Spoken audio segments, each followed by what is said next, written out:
You're listening to another Woodshop podcast, the okayest podcast of its type. Your hosts are Daniel Dunlap of Daniel Dunlap Woodworks and Peter Kapar of P-Tree's Workshop. You can find them as well as the podcast on your favorite social media platforms.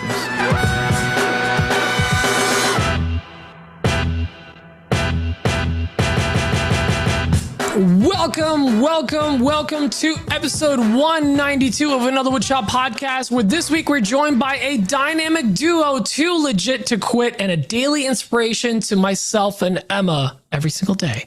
They took their small shop dreams and threw them into overdrive by building a brand around themselves and their many businesses. They're serial entrepreneurs and they don't know when to quit, which is a good thing because all their ideas are absolute fire. They went from a woodworking brand to a maker, content, lifestyle brand, and finally a brick and mortar. Please help me welcome the amazing Pat and Carlina. Woo! Thank you. That hit fire. Welcome, guys. That was like the best intro ever. I just winged it. I bet. That came from the heart. I know it. Guys, thank you so much for joining us. You're Jersey natives. You're close to my heart. You're in the blueberry capital of the world, and we love you for that. Hamilton, New Jersey. That's exactly why I follow them. The blueberry content. That's why. It's all it is. All about the bloobs. And Dan, speaking of blueberries, Our patrons? yeah, there you go. Another like a crappy segue. I don't understand this. The segue. But Wait, did I forget to bring up to you in a pre-show that you should have all the patrons ready? No. I got them ready. You got them. Okay, cool. You threw me for a loop. Blueberries. With Blueberries. Blueberries. Because they're delicious and they're number one in our world. Okay, I get it now. Hey, there you go. That makes sense. All right. As far as patrons go, we don't have any new patrons this week either. What? I don't know what's happening, but that's okay. They're edging us. They're all going to sign up in March. I know it. Dozens of patrons. By dozens, I mean 11. More than 10. A baker's Actually, dozen. we have at least 15 VIP patrons, and I'd like to tell you about those folks now. And those 15 people are Charlie Coons of Stubby K Studio, Justin Frazier of Frazier Canyon Woodworks, Jesse McIntyre of Sage Hill Woodcraft, Gillette Woodworks, Victor Aragama, another woodshop patron from Nick Brim Woodworking. Lovely name. Very original name. Matt Maynard of Patriotic Pines, Bill Burkle from WTB Woodwork, welcome over at Boston Woodworks, Justin at Calvary Customs, Patrick Gensel, Michael Flickinger, Scott Shirk at Red Lake Custom Woodworks, Max and Mindy Coons from Stubby K Studio, and Lodon Herbeck. That's still we're still doing that name apparently. Oh, yep. Lodon. We're not going to go Herbeck? into detail on that name. That's what it is. I said it. And we're moving on. So inappropriate. Thanks to all of our patrons. We appreciate you guys. You literally help us keep the lights on. We say this every week. If you want to join the Meh Army, as we lovingly call it, you can go over to Another Woodshop podcast on Patreon, and that would be patreon.com/Another Woodshop podcast. I've corrected myself there. It was a very smooth transition. Very smooth, Dan. So, Dan, what you're saying is, like, if somebody signs up as a new patron, they can change their name in Patreon to Anytime. be whatever silly name you want Yes. them Anytime, to apparently. read. Well, here's the thing. If you're the first 3 tiers, you only get to hear the name when you sign up. If you're a top tier patron, Dan will read your name every week. And if dangerous. This could be dangerous. That's all I'm going to say. It could be. Do with that information what you want, but at the top tier, you get to say, load in her back every single week. There's been a few people that have taken advantage of that. That's for sure. Yep. So, yeah. Yep. Incentive to go be a VIP patron. Not the best incentive, but it's incentive nonetheless. Speaking of the VIPs of our heart, Pat and Carlina are here. Of Pine Barren Pallet Works, Sawdust Gypsy, PB Makerfest, also known as Pine Barren Maker Fest, and the Maker Handmade. You guys literally, you can't stop, won't stop. It's Patrick's fault. I just say yes. Just nod and smile. Just nod and smile. Say, okay, honey, what's like next? crazy ideas. Yes, honey. It's funny because usually it's the opposite way around. Emma just tells me the projects I need to do, and I go, yes, honey.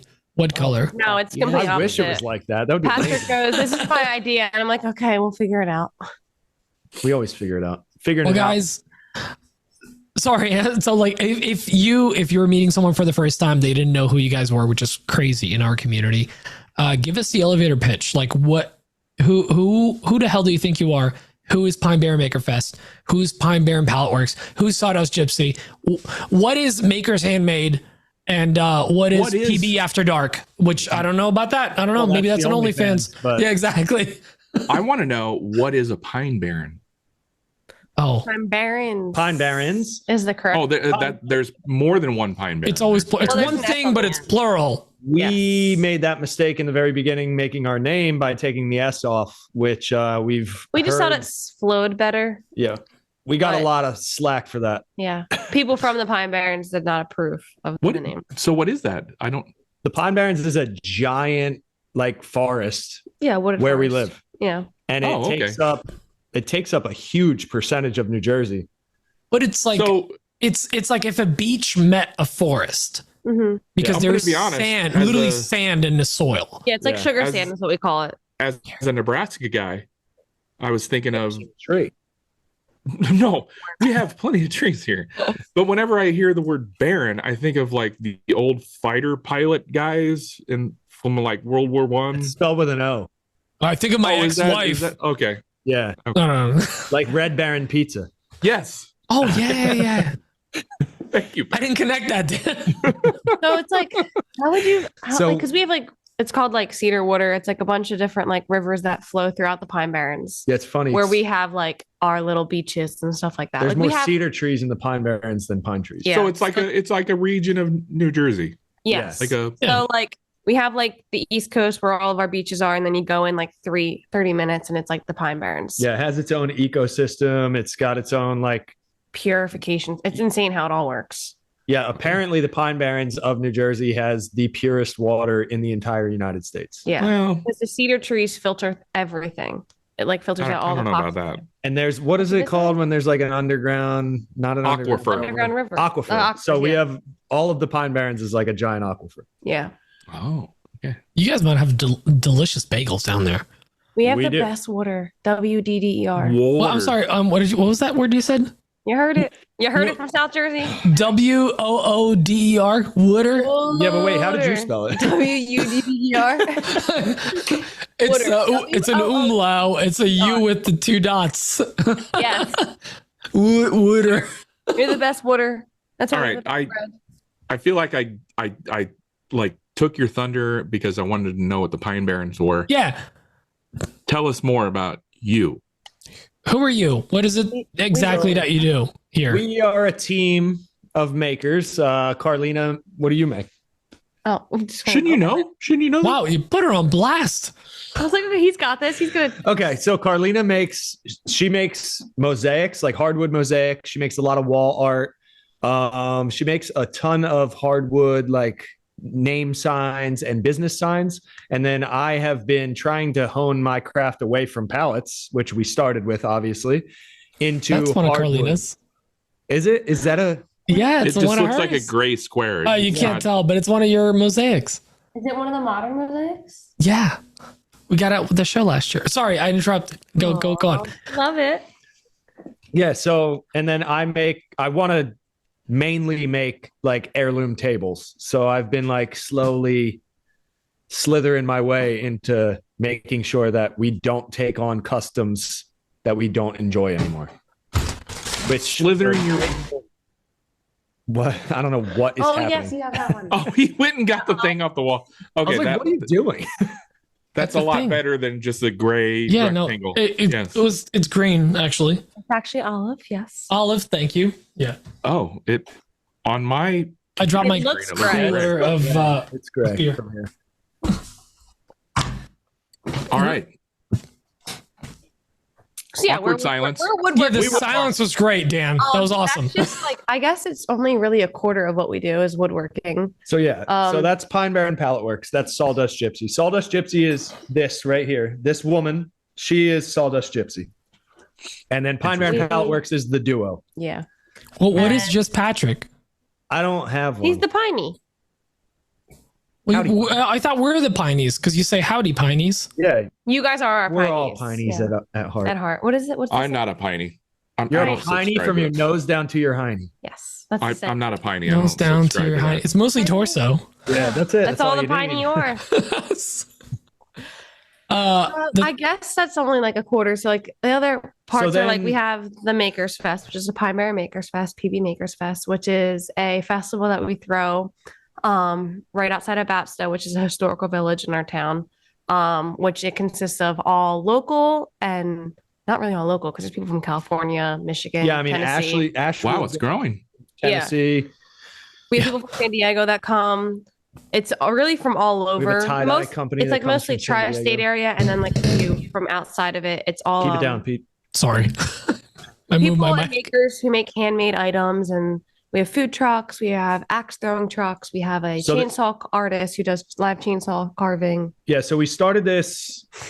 I mean, we could go on forever about this, and I'm sure people already know. But if you don't know, we started this because of the pallet house fire. During 2020, we built the pallet house. The pallet house was a way for us to have people come and pick up custom orders, and so we could have overstock for sale in there. Glorified shed. Yeah. That's what I call And it. so the pallet house burned down. We tried to rebuild the pallet house. Our township did not want a rebuild, but everyone that follows us donated to rebuild.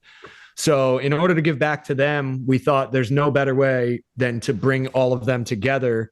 And so the PB Makers Fest was born rather than a rebuild. Oh, cool. I got to be honest with you guys. I've been to that festival 2 years in a row now. You have no right being as good as you are with as little experience as you did. You guys came in at 110% year one. Like it's crazy. And then it's just gotten better. I've been to established like 10-year anniversary festivals that are like trash compared to what you guys threw together. It is literally, it's mind blowing. Like every time I go there, I'm like, this is established. This is a thing. This has been here for decades. No, 2 years. Okay. Oh, that's crazy. Awesome. That means so I much. appreciate Thank that. you. It's Yeah, like A lot of crazy thought because goes like into it. we wanted to do this. This was like our 5-year, 10-year goal is to be able to throw. We've been in a ton of festivals being creators, and that was how we got our start in the whole woodworking community. Like, all right, we're going to start doing markets, selling our stuff. Right. And we're As like, most okay. people do, actually. Yeah, we Yeah. were like, okay, Yeah. we love them. How do we do this? What was his question? We went to this one festival, and he's like, Carlina, like, how do we do this? Can we do this? I'm like, you're crazy. Yeah, she looked This at me like I takes was an army. wild. There's no way we can do this. So at that festival specifically, we started collecting business cards of vendors that we love their aesthetic, their setup, what they created, the vibe they gave us, how they treated us when we were in their booth. And we hand selected all of these people. And over from, I guess that was from 2020 or 2019 yeah. to 2021 after the House burnt down. He's like, let's take this money from the community that we're in and the woodworking community that has supported us since day one.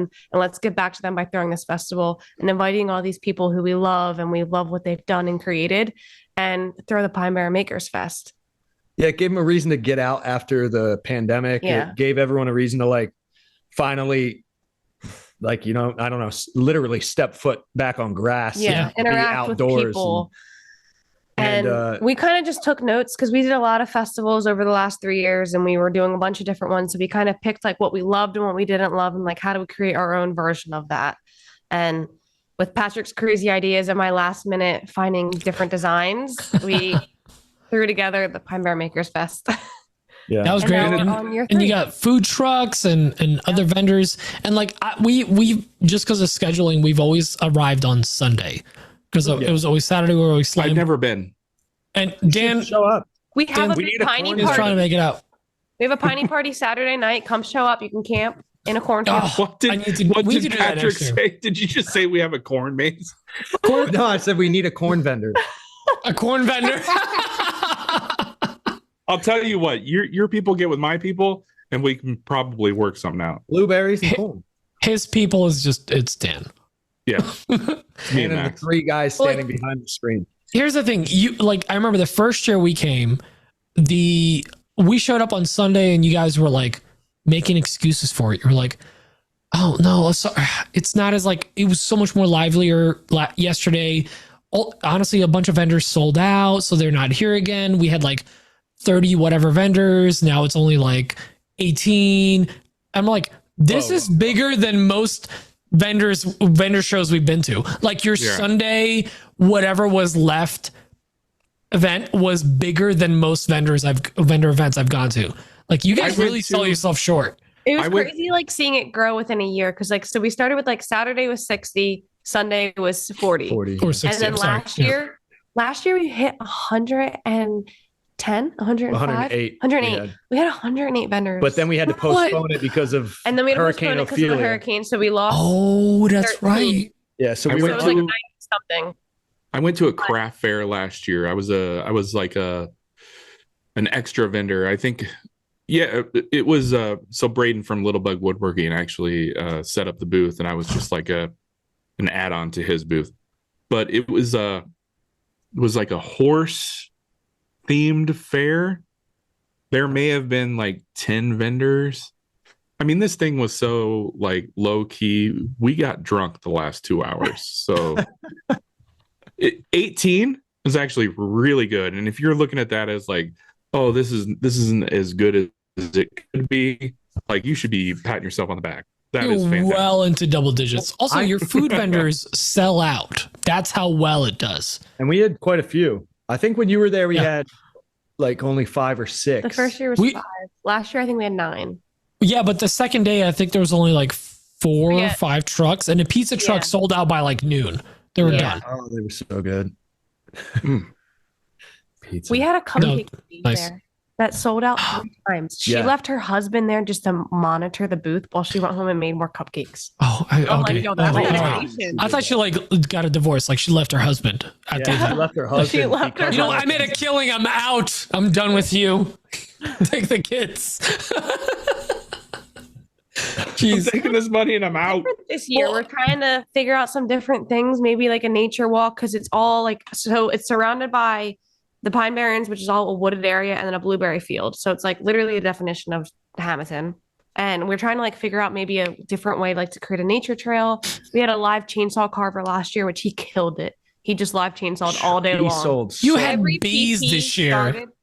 The bees were, don't get me started on the bees. I don't know what happened with that. Look, if you shut down the lemonade stand, I heard that. Yeah. If you're near a cornfield and you want to do a corn maze, give me a call. There's one diagonal to us. We thought about it actually. Wait, I'll be the corn maze guy though. You want to hear about the bee guy? I want to hear about the bees because I heard it shut down the lemonade stand. It shut down the barbecue truck. It shut down the lemonade stand, and it shut down the, what was it, pastries or something? They had a little trailer. Oh yeah. They all shut. No bees next year. So the bee guy he has his own hives. He brought his own hive, and then he had a bee box, which is like, it's pretty much a box with netting or a beat box. Yes, he would walk in beatboxing. Boots and cats. Oh yeah, I can't beatbox. So he would walk in there and then do a bee beard where he'd like coat his face in honey, and like bees would just like stick to his beard and stick to his face. And he had this massive bee beard, and he would do it every hour on the hour or every 2 hours or something. Well, it stirred up a local hive. Which every blueberry farm has a local hive to help pollinate with the. Oh no.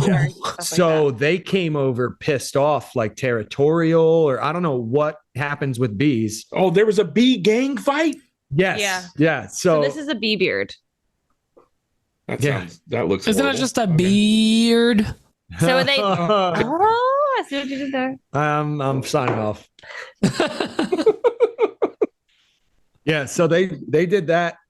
It got traction. It did so well, and then like near the end of the day, because Saturday was fine, and then Sunday was 80 bees degrees started hot. swarming. They went into the lemonade truck and just decimated it. Oh my Like God. like I had to go get turf fans war. and shut it down. And like, Yeah. it's one of my really good friends who owns a lemonade stand. So I was like, all right, we're shutting everything down. Let's wipe everything down. We'll get We brought out generators and giant like industrial fans like to blow them through out. it. Because it got like, okay, who's allergic? Smoke. If somebody We gonna get bought stung, We bought out one of the local homesteaders. Yeah, the homesteaders of all of their sage incense, so 'cause we they don't can like smoke out. Oh, really? So we're just like sage seance everywhere. Like seancing. Get rid of the bees. And it Like, worked. Here's the crazy thing. Like, you never think about this if you're like, oh, I'm going to throw an event together. Like, No. oh, yeah, you sell local honey and do demos? Sure, why not?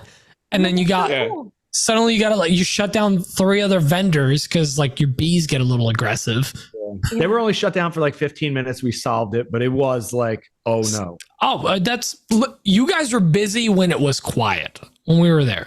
So to see you in a catastrophe, I don't want to see it. I was like, I'll be right back. Gotta go handle a bee situation. What do you mean a bee situation? Like, I'll explain later. As you run away. I love the idea of thanks for coming. Gotta go. I love the idea of a bee turf war. Yeah, so that's that. We throw the Pine Barren Makers Fest now because of the fire, and it's been a blast. We love doing it. We start scheduling it and like getting applications and getting people in and jurying all the vendors that are going to be in it around 8 months beforehand. And it always falls the third weekend of September or the third weekend of September. We always start like right after New Year. We give ourselves till New Year's and then we open up applications. It's always our wedding anniversary. Thanks. Yeah, it's always on Pete's wedding. It's like they don't even care. On purpose. They don't care. Like, they don't care. They're like, oh, we're going to throw it when it's convenient for us. Well, you know what? Forget you guys. Whatever. Well, so what I figured is forget you then. As long as you remember our festival, you won't forget your anniversary. It's a legal loophole. Stop it. It's always the week before my birthday, so my birthday doesn't count anymore. So it's fine. Yeah. We're working. So like this event is, first of all, that's like, I feel like that was a very, very humble description of what you guys do, because like when I talk about you guys being like a lifestyle brand and everything, like you guys are just cool AF. Like people want to be you. You're the couple to be. Like you make me and Emma feel inadequate as a husband and wife power couple. I look like at both of you and I'm like, goals. Last year after Workbench Con, you guys came up here because we drove all your total boat up from Workbench Con 2 years ago. That's right. We held it hostage, and you guys drove up, and we had this like, you were telling us all the things you were doing. I'm like, please God, stop! Like slow down a little bit, because you guys are gonna tap out too early, and you're still going strong. You guys are not stopping. When you were moving your shop, we helped you out. Like just watching you guys do stuff is just absolutely incredible. And it blows my mind to watch you. Like I know I'm working on all these 9 things, but I have a 10th thing that I got to work on. And the biggest thing, like, yeah. And I thought like why do you say that, Pete? Yeah. Like Pine Barren Maker Fest was like this mad, I can't believe they threw a show together, like a vendor event. And then they went and opened up a brick and mortar when everyone was running away from brick and mortar. And you guys are killing it. Yeah. So the brick and mortar kind of happened by accident. We've always wanted a bigger shop, but while we were planning the event, planning the Pine Barren Makers Fest the first year, we were going around to different breweries to try and like bring them in. We wanted a beer garden. Because they're makers themselves. We have 3 local breweries we'd love to have involved in it. Yeah. So we stopped at one of the local ones in town. And as we were walking by, we saw the building we're in now. And we were like, wow, like, you know how we talked about having a store and we talked about having a giant wood shop behind it that we could like, it would all be one cohesive thing. I was like, this is the only spot in our town on the main road that it's even possible to have it. And I was like, but the business that's been in there has been in there for 73 years. Yeah, I was like, so it's like, my grandparents. Look how cool it looks from afar, but that's as far as we're going to get. We mentioned it to her dad. Her dad went out to dinner that night, mentioned it to the bartender that was serving them. That bartender co-owns the restaurant with the landlords here.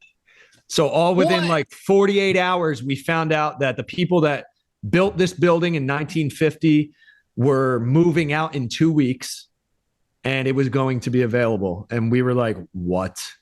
Yeah. Like that's the most small town crap that I've ever heard in my life. Written in the stars, you know? It was like, I'm like, that's be. when you know you have to jump on something, because like, how is that happening? Yeah, it's like pallet house burned down. Because the pallet house burned down, we threw the festival. Because the festival happened, we started going around handing out flyers. Yeah. Because of that, we found our new wood shop. Yeah. It all happened like it all was like in a line. So like, not that I wanted the pallet house to burn down, but if it wasn't for all of that, we might still be sitting in a 1-car garage in my parents' backyard, thinking like, here's our 10-year plan, throwing a festival. We're always going to be stuck in this 2-car or 1.5-car garage. So you're telling me I just need to burn down my current shop? If you just lay everything on fire. No one said fire. Is electrical fault is the word we're using for insurance purposes. Up to code. Everything was up to code.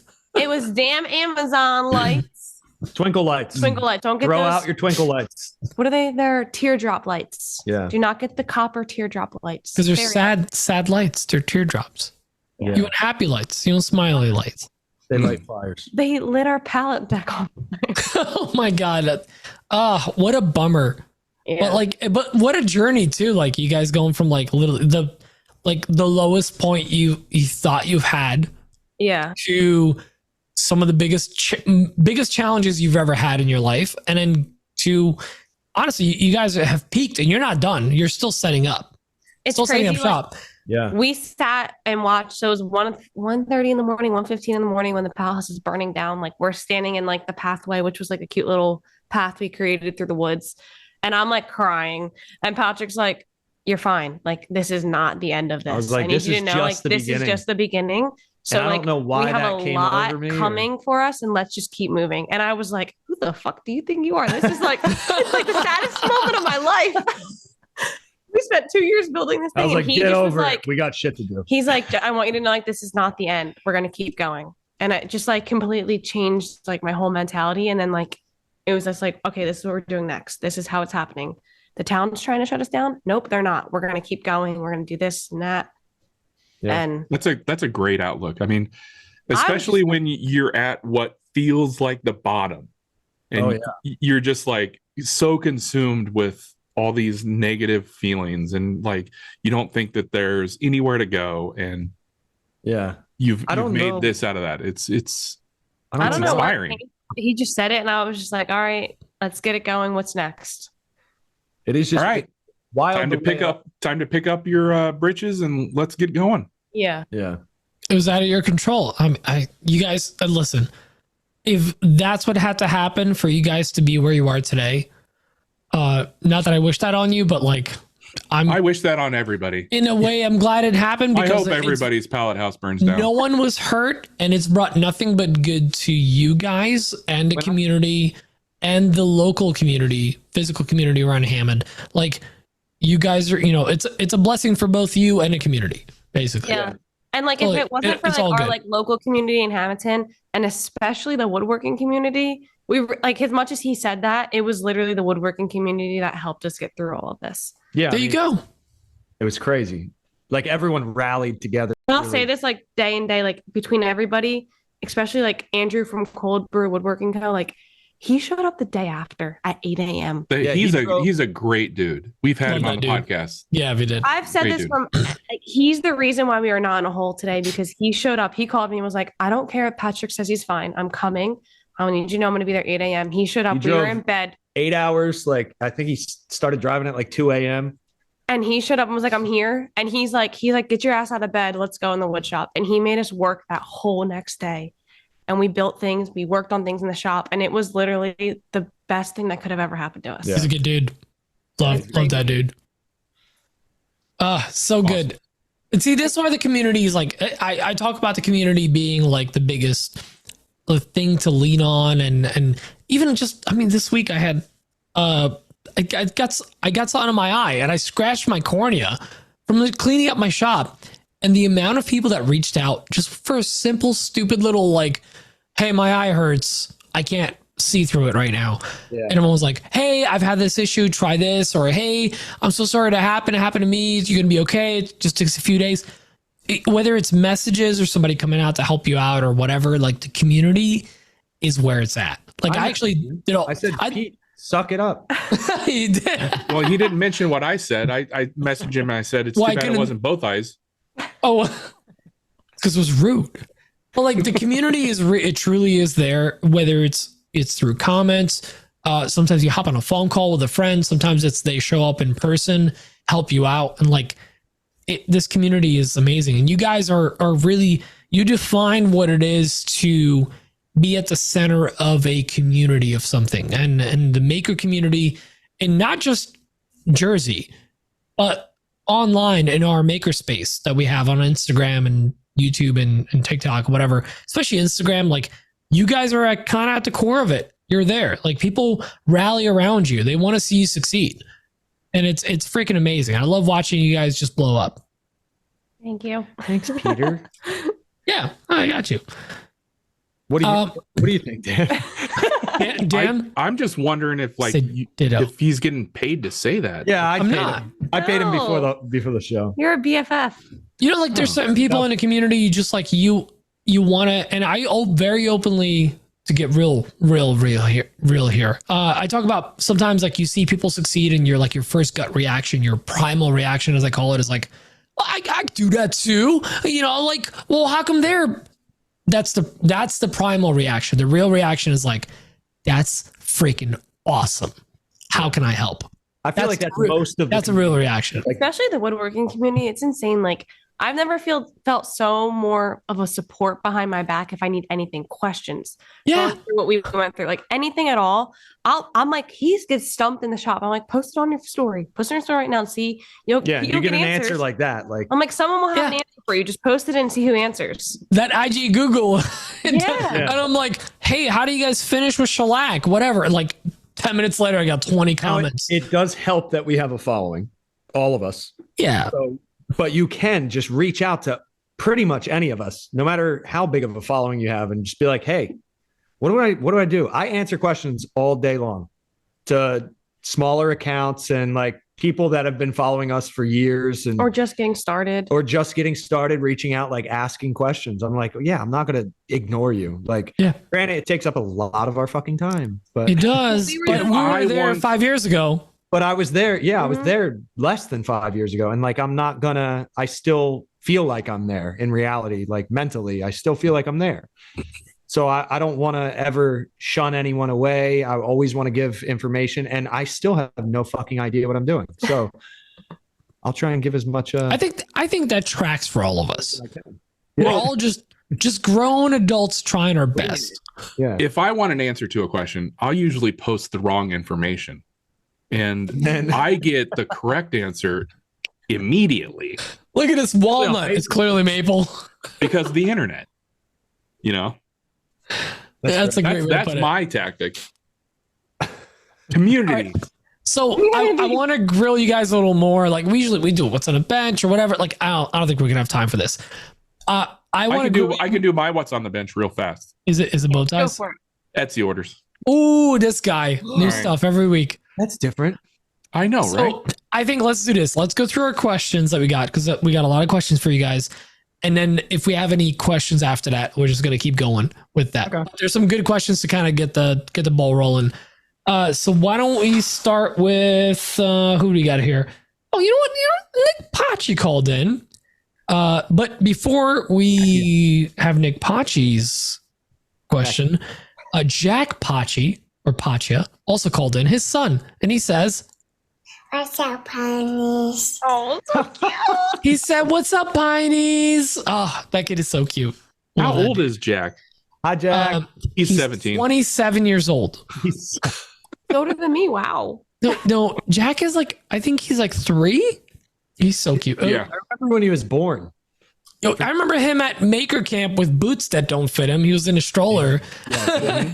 Oh, so cute. So cute. But then the older, less interesting Nick Paccia called. Yeah. This question. Hey guys, Nick from the Working Grain. So I got a question for Pat and Carlina tonight. One of my dreams is to be able to expand my shop space so that I could build essentially any project I want to without dimensions getting in the way. And seeing as how you guys did that, it's been great to see the work and time and effort you've put into turning that place into what it is today. And I just wanted to reach out and say congratulations. It's paying off because that place is awesome. On top of that, Maker's Handmade, it's just been great to see the positivity and success that you guys have had in that space. And again, congratulations. You know, it's really cool to see you guys doing what you're doing. My question comes in, which came first? Was the plan for a retail store and the shop ended up coming about through that? Or were you planning to expand the shop and just decided to jump into the venture of a retail location? Yeah, excited to hear the story and hope you guys have a great night. All right. What do you guys think? Good question.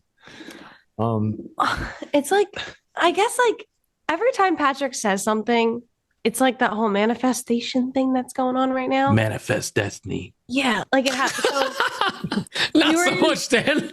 we were in bed one night and it had to be like, whoa, don't go. Keep it PG. This is a PG-13 show. maybe it was 2020 and he was like, what is your dream? And he was on top. And Calm down. Correct. He was like, what is your dream workshop? I was like, I don't know. I was like, something bigger. We can have like a nice little spot for an office. And he was like, what are your thoughts about like a storefront? And then like we grew up going down the boardwalk because we're only 20 minutes from the shore. And it's like you go to the taffy stores and it's like you get to watch the taffy and everything getting made through the window. oh, I thought you said tacky stores. Because there's also tacky stores down the shore. The taffy, with the hands. Yeah. And so and he's like, what is your thoughts about, we had a storefront and then we had this big window and you can look through it and you see our whole wood shop. So it's like the same idea, but woodworking. And I was like, damn, that'd be so cool. But, like, that doesn't exist anywhere. Like, how is that possible? And then while the festival was happening, like we mentioned, we are outgrowing our space at the same time, but we're still making it work. And we passed this place and he's like, this is probably the only place if we ever wanted to have something in town where we can have I'd like to give a shout out to Onefinity and Thunder for helping us outgrow our space. Yes. Just putting that out there. That's very And true. they helped. They helped us for sure outgrow the space. And we looked in the window and Patrick's like creepily looking and I'm like, people might be in there. Don't do that.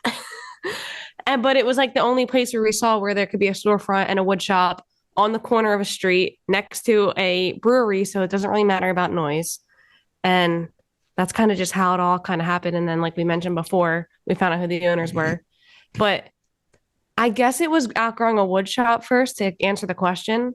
And like in my mind, we never planned on having a storefront. Yeah. It was never a plan. I always in my head, I was always like, okay, if we could have a big wood shop with a little showroom where you could pick colors and pick, because I want to make tables, so you could pick table legs and you could pick a base and you could pick whatever finish you want and whatever type of wood you want.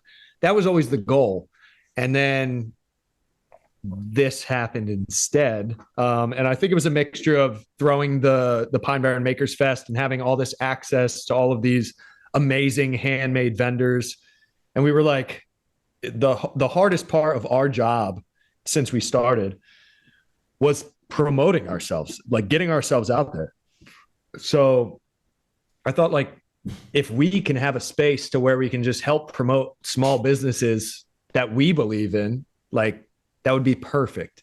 So that's kind of how Maker's Handmade was born. Like, rather than just having our stuff in there, we brought in a leather guy that's in the festival. We brought in a macrame artist that's in the festival, a concrete pot artist that's in the festival.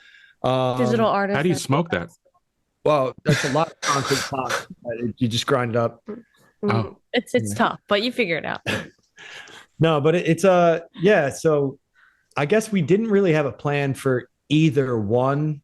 Neither one was supposed to come first. It was like an idea that naturally happened, dreamt about, but never thought ever would come to light. And then seeing a bigger wood shop and seeing like, okay, this could be possible. We are outgrowing our space.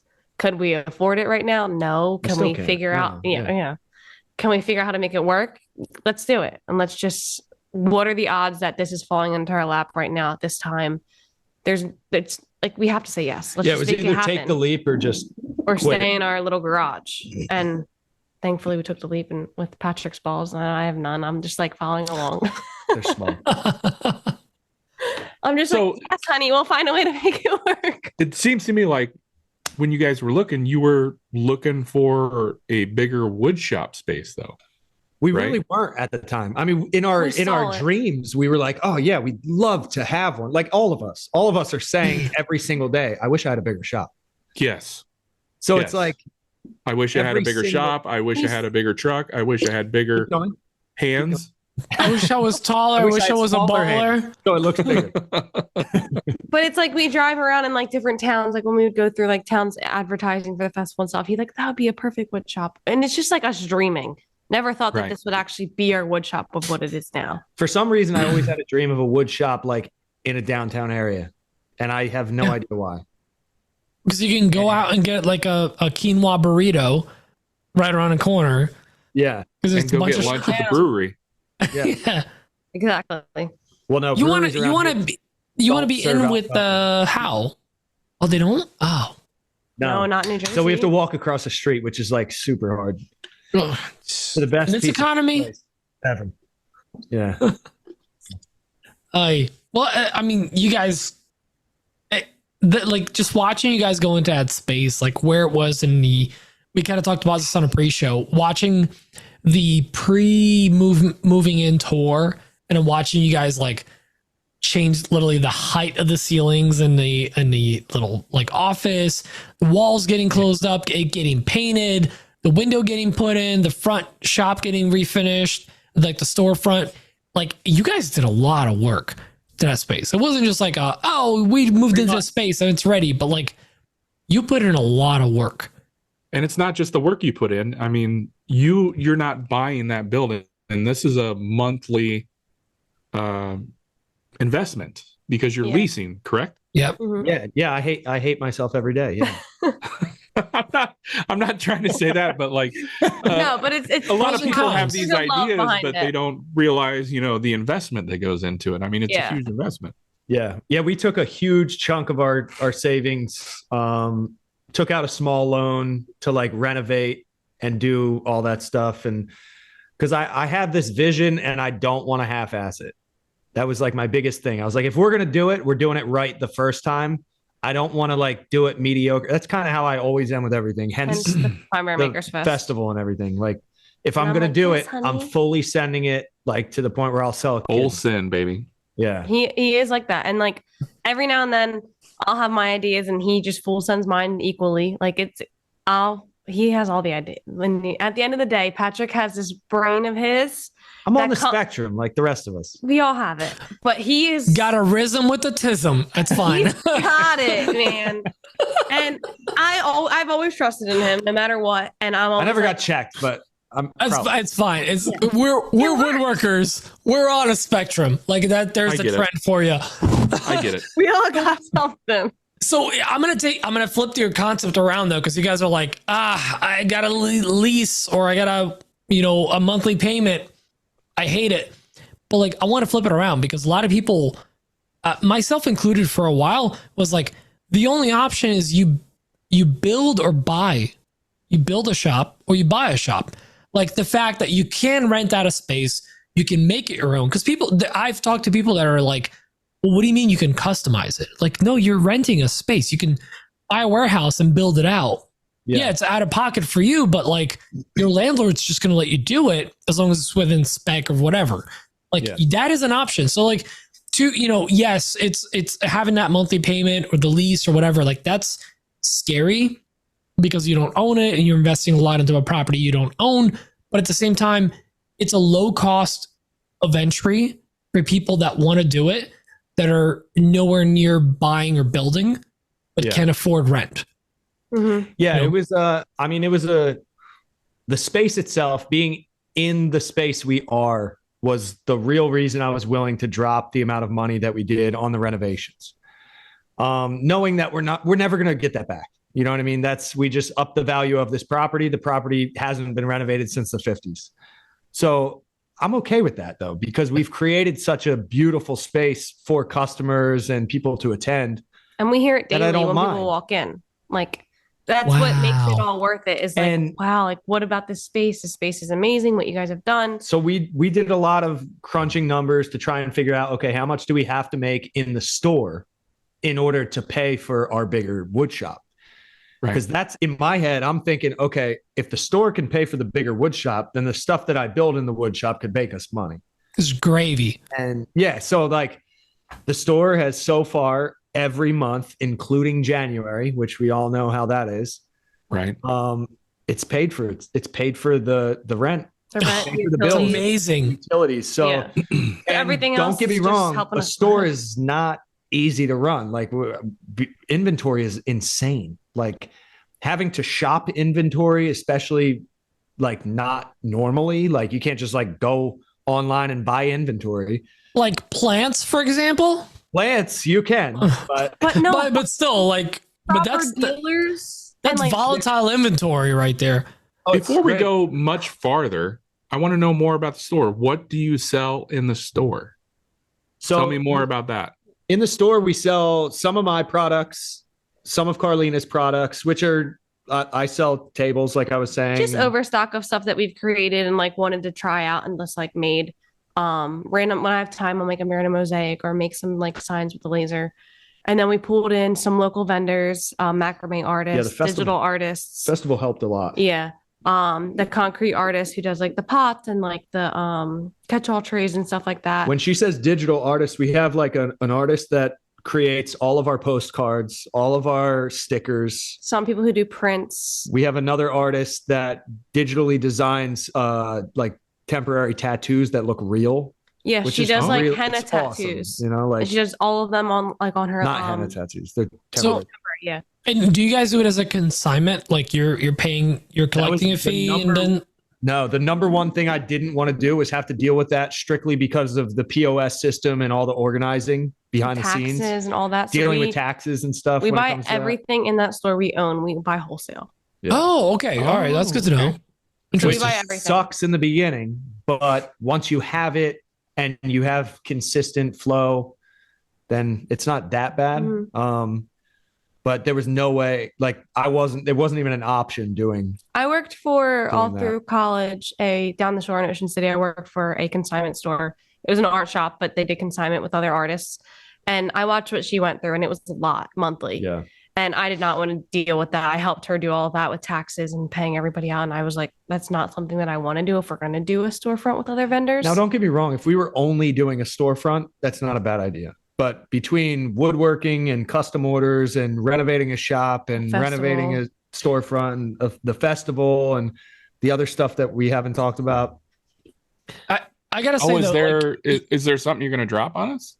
maybe. we'll get to it, Dan. Oh, But like you guys, like I'm so glad you said no consignment because like that's one of the things that scared me away from like product based locally. Because like a lot of it is just it's very inconsistent and unknown investments on the part of the artist. So you guys actually saying, hey, I'll buy a wholesale. They might sell for a little less in bulk, but they're selling a batch. That's really investing in those artists, those local people as well. That's And amazing. we've hand selected. It's not just anyone. Like, we've picked who we think would do well in our town with based off the demographic and stuff. this like is why that. you haven't gotten back to me. Okay. Table saw Like, Dan, inserts don't sell, Dan. I'm going to do well in Hamilton. I got miter saw inserts as well. Come on, guys. I think I have one. You probably do. But I think I sent you one. It's in the box. know. Yeah, I think I have one. Yeah. I think that is a great. And we're gonna we have some other questions about around the shop itself. Well, I got more Sure. questions, bro. Why you trying to Let me hear shut him, me honey. down? Let me hear him. We have people that literally dialed a phone or typed an email. They didn't dial a phone. Yeah, but Dan had to show up. Yeah, that's a lot. It's asking a I lot did. every week. Actually, Not all heroes right. wear capes. my last question. Okay, and this is something different for me. I usually don't have a lot of questions, but I have a lot of questions for you guys. My last question. How? I'm nervous. Yeah, just no. So you're leasing the space or renting the space. You don't own the space, and you dropped all that money in renovating it. Mm-hmm. Talk to me like another person that might be interested in doing something similar. Did you negotiate that with your landlord or whoever is in charge, your property management company, or is that something you just kind of like did? So we negotiated a little bit. I think it was first month was free, and then a couple months after that were lower, but it wasn't like it didn't offset it. No, not even like 4%. The way we looked at it though was like we go to spaces in around here specifically because of the aesthetic that they give us. Yeah, I drive to a space. We go somewhere 45 minutes away, an hour away because of the aesthetic and like what they give us. And we want to be that for other people. So it was worth us dropping the money or how much money we dropped into the storefront to know that people are going to consistently come to us because of how they like the way we make them feel when they walk into our store. So you looked at it like an investment in your business and not so much as an investment in your landlord's property. Exactly. Yeah. As weird as it sounds, like I feel like it's more of a psychological thing when it comes to the customers coming in. Like, okay. That makes sense. It makes absolute sense. I figured if it looks like shit, you're coming once. If it looks great, you're going to show up probably once a month, especially because there's a brewery. And tell your friends about it. Be like, I've been to this place, like it offsets in our eyes, at least. It offset all the costs. And I mean, not financially, but in my heart. But financially, as far as we've had reoccurring customers come weekly. I think that's a great way of putting it. Like it's an investment for the eye candy for customers, other woodworkers, people that are going to consistently keep showing up. That's a return on investment. It's one of those things where like, when people buy a laser, they go, it's going to pay for itself in 3 years. I swear, honey. Like I bet you like, like they're trying to justify it. But if somebody buys a planer, no one's saying it's going to pay for itself in 3 years. Yeah. Like it's a planer. You need it. It's just going to improve your workflow. It's funny you say that because so our first laser was a Glowforge and I bought it without asking. And they're still together, everyone. They're still together. Hey. It works. But I bought it, a month before Christmas? A month and a half? We got it on Halloween. Okay. Happy Thanksgiving.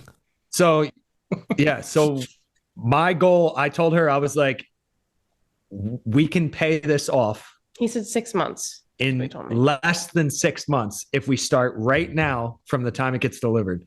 Because this is peak. This is the peak right now. And we paid it off by what? January? Mm-hmm. And we got it in October? Mm-hmm. So like less than 3?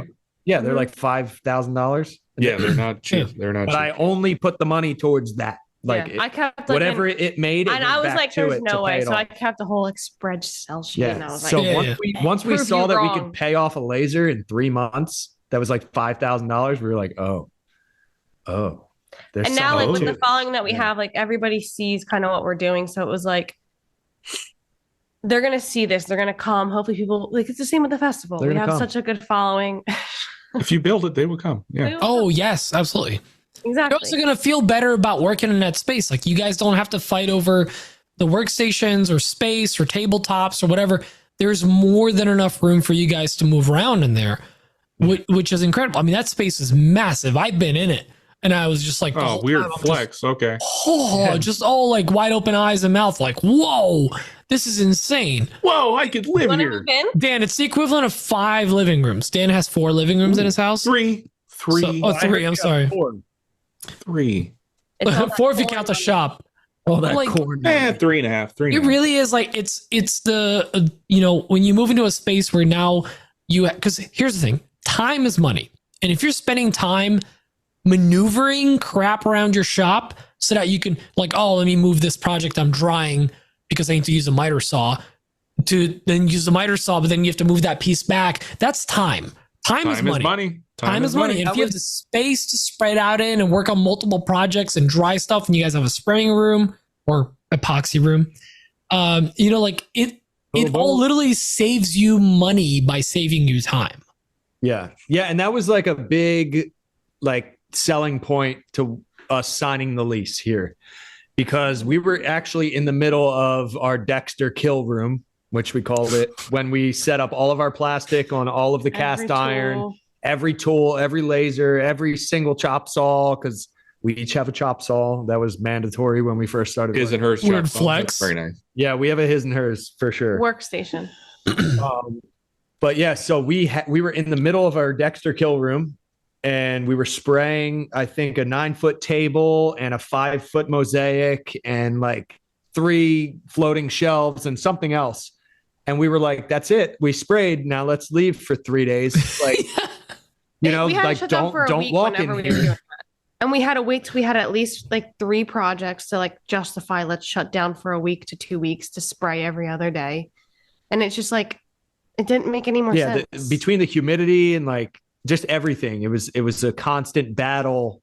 And then if I did get an order that was like a 9-foot table or an 8-foot table, that was it. Like usually, like that's what we do. We're working on that only, because there's no room for a 3 or 4 foot mosaic or a business sign or something else that we should be working on as well.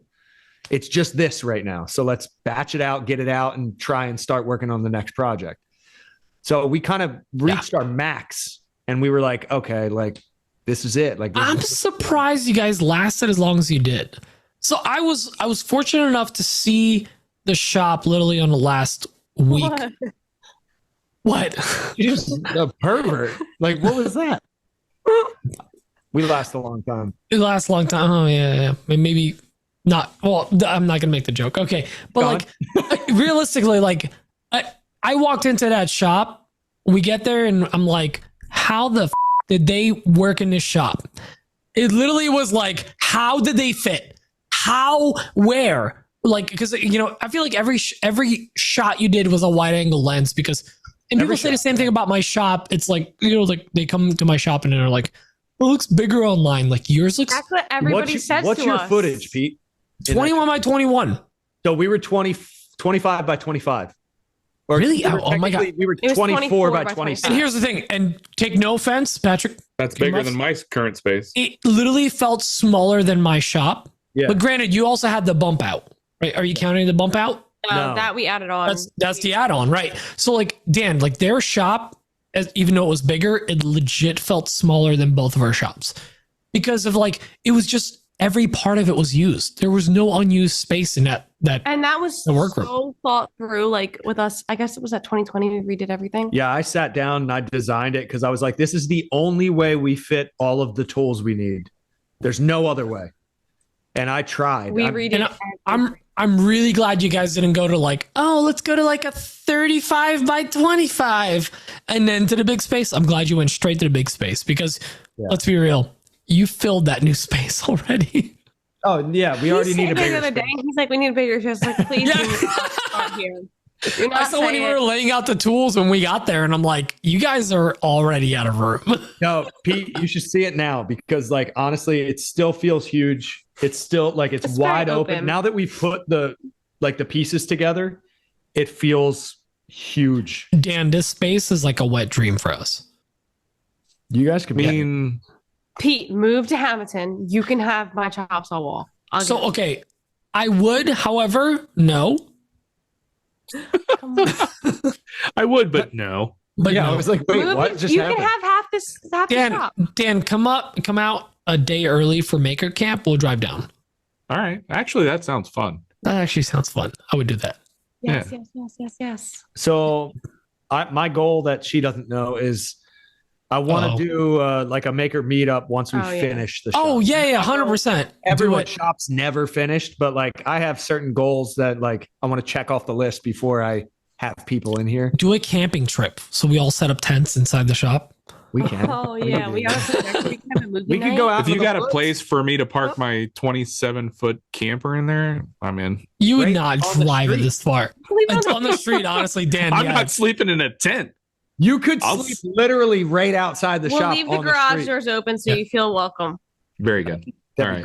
Can I make a fire, like a fire ring on the sidewalk or anything? I have a solo stove. Only if it's in a solo stove. Yeah, no problem. Yeah. Old burn scraps.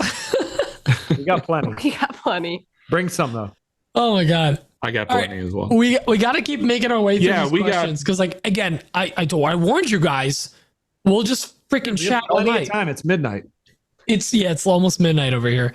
But I got a question from where's the guy with the face? Kimani?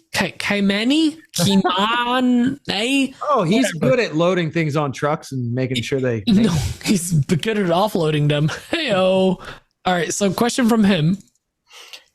Hey, everybody. Hope you're doing well. I'm sure a bunch of people have already said it, but I'm super excited about next week. It's going to be a great time. I can't wait to see everybody there, especially all 4 of you.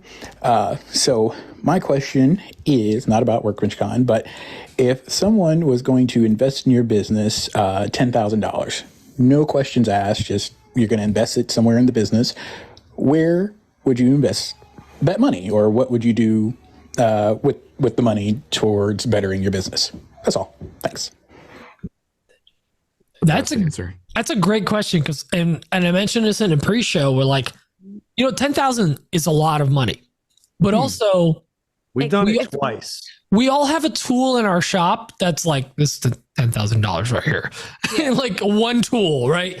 So like if it was a non like fancy tool, like, do you guys have an idea? Like if somebody give you 10K right now. I want to hear what you have to say because I have an idea in my head. Oh my God. Okay, so what's your idea?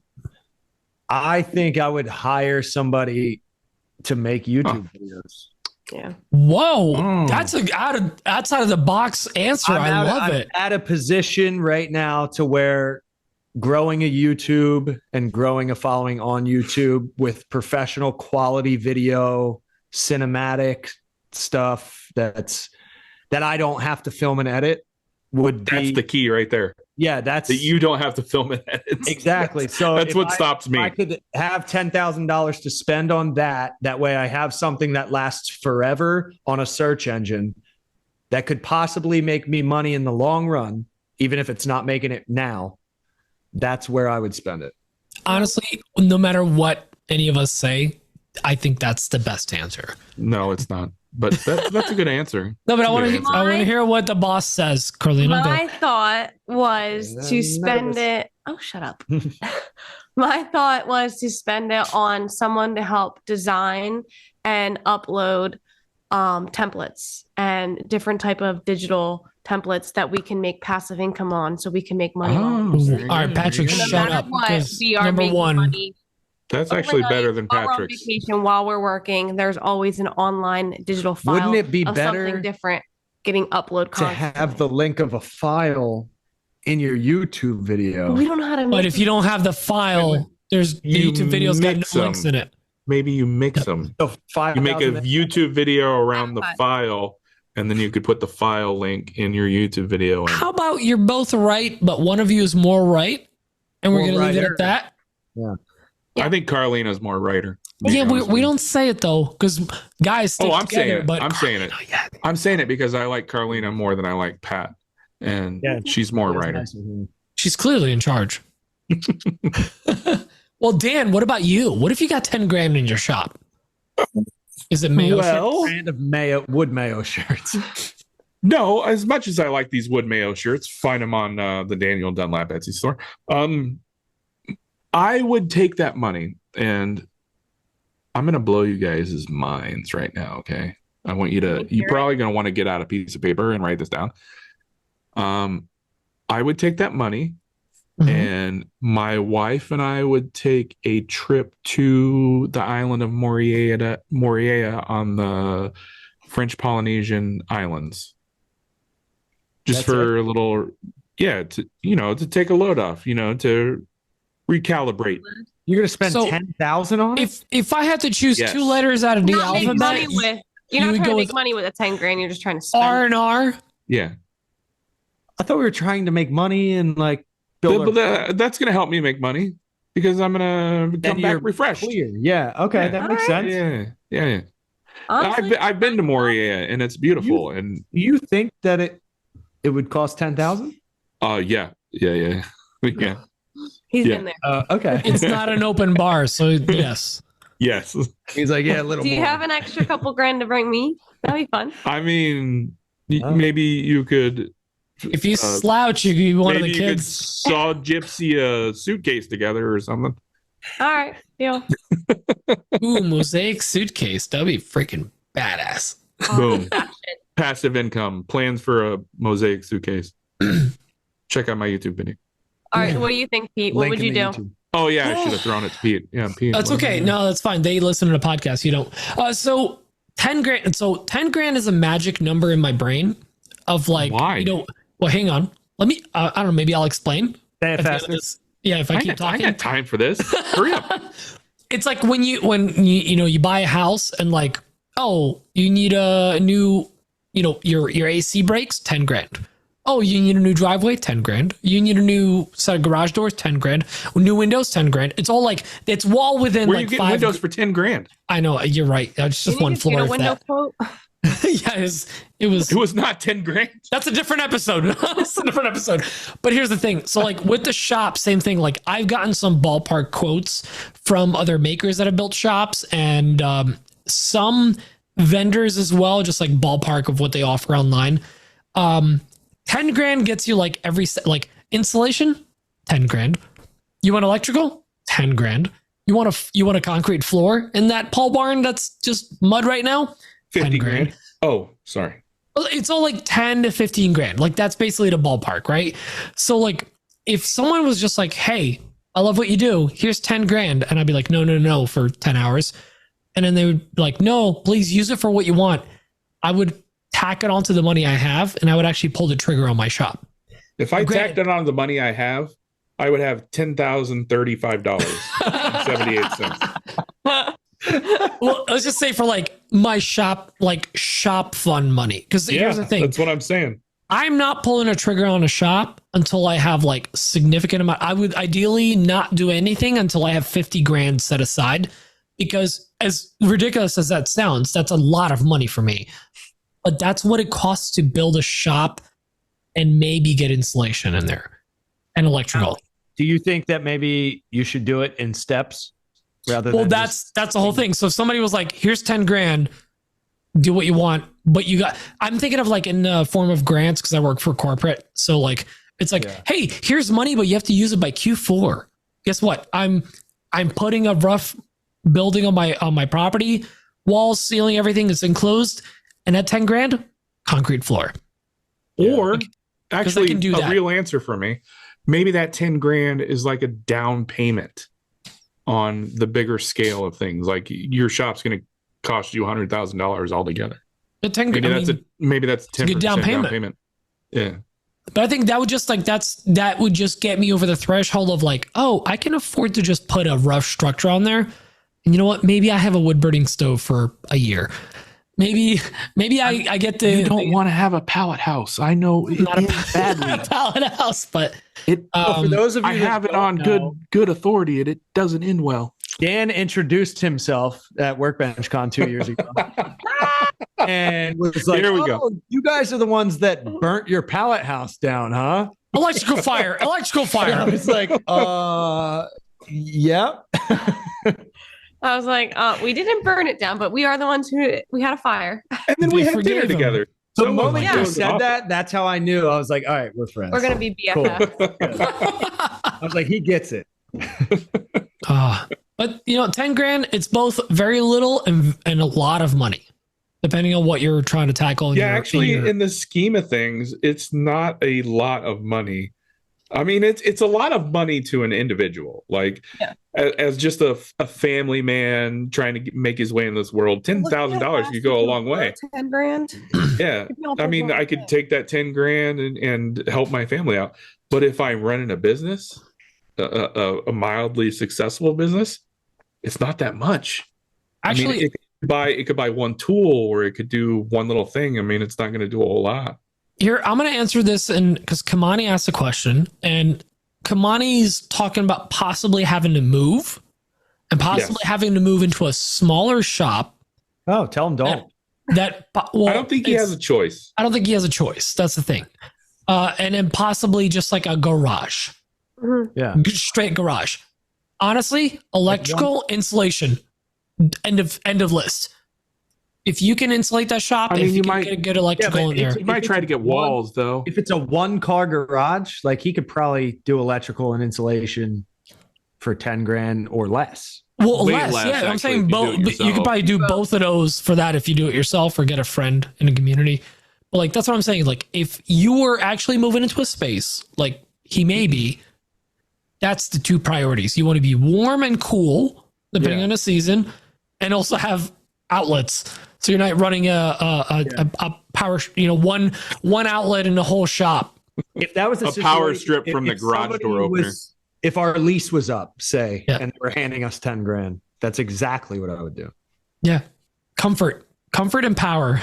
That's the 2 things. That's all you need in the beginning. Especially if you already have some of the tools. I think that's a Marvel duo, comfort and power. Comfort and power. Yeah. It's after Thanos. Or maybe DC. I don't know. Our OnlyFans name. Who's who, actually? I'm curious. All right, we got to move through the questions. This is great. We're just BSing. Next question is from Patrick Genesal. Oh, genitalia. Patrick Genitalia. He's a VIP patron. Hey guys, Patrick Gensel here. My question is for Patrick and Carlina. Firstly, Patrick, though, how does it feel being the second most handsome Patrick in the maker community? Though I will say you probably have the best hair in the maker community. Not just Patrick's, but overall. And secondly, are we going to round up all of the Patricks at Workbench Con and get a photo? There's got to be at least 3 of us. And then for my real question, as a proprietor of a brick and mortar business in an increasingly digital world, do you have any struggles with that? What you guys do with Maker's Handmade is beautiful. Still need to get down there, even though you guys are so close. I haven't been there yet. I'm just curious. What are your struggles as a brick and mortar business in this world that is increasingly digital? I know you guys do a lot of digital sales as well, but that's my question. So bye. I'll see you all next week. I can't believe it's next week. All right, bye. All right, Patrick's not that close. Yeah, he's like 3 hours away, 3.5. I mean, it's closer than Yeah, you're definitely closer than me. Before you answer, you're the second most beautiful, Patrick. Yeah. To like Patrick Mahomes, right? Have you seen that guy? He's gorgeous. Gorgeous. Also, the hair, like, I thought that was a dig to all men in the woodworking community. He said, out of all the men, he good the best. Yeah, that's talking shit on Jeff. Well, I know. I was Jeff from Two Moose. Gotta say, Jeff's hair always looks raggedy, though. He needs to wash it. I'm gonna be honest. So does Patrick. No, Patrick's hair. This Patrick right here in front of me, his hair is always like clean and flowing. It's like he's got. That's because he's got a 480p. What is that conditioner from the 80s? It's not Valvoline. It's Valvoline. What do you use? No, it starts with a V. It starts with a motor oil. Yeah, it's like, what are you talking It starts with a V. It's not Valvoline. But Valvoline would probably be good for your hair, to be honest with you. That's with a V. Vegemite? Vegemite. You guys talk. I'm going to look this up because it's going to bother me now. So, guys, being a proprietor of a brick and mortar, what are the big challenges that you have with the store? For me, at least what I see is upkeeping and inventory. People like to see change, they like to see new, they like to see different things every time they come in. Constant change. So to keep up with that on the reg is a lot. On top of Pantene, you're a customer. Pro V. Pantene Pro V, that starts with a V. Oh, Pantene. I mean, it's got a V in it. It's a very prominent letter. Almost at the end. Wow. Oh, it is at the end. I said almost. All right, continue on. What do you think? Anyway. What do you think? Because that's my opinion.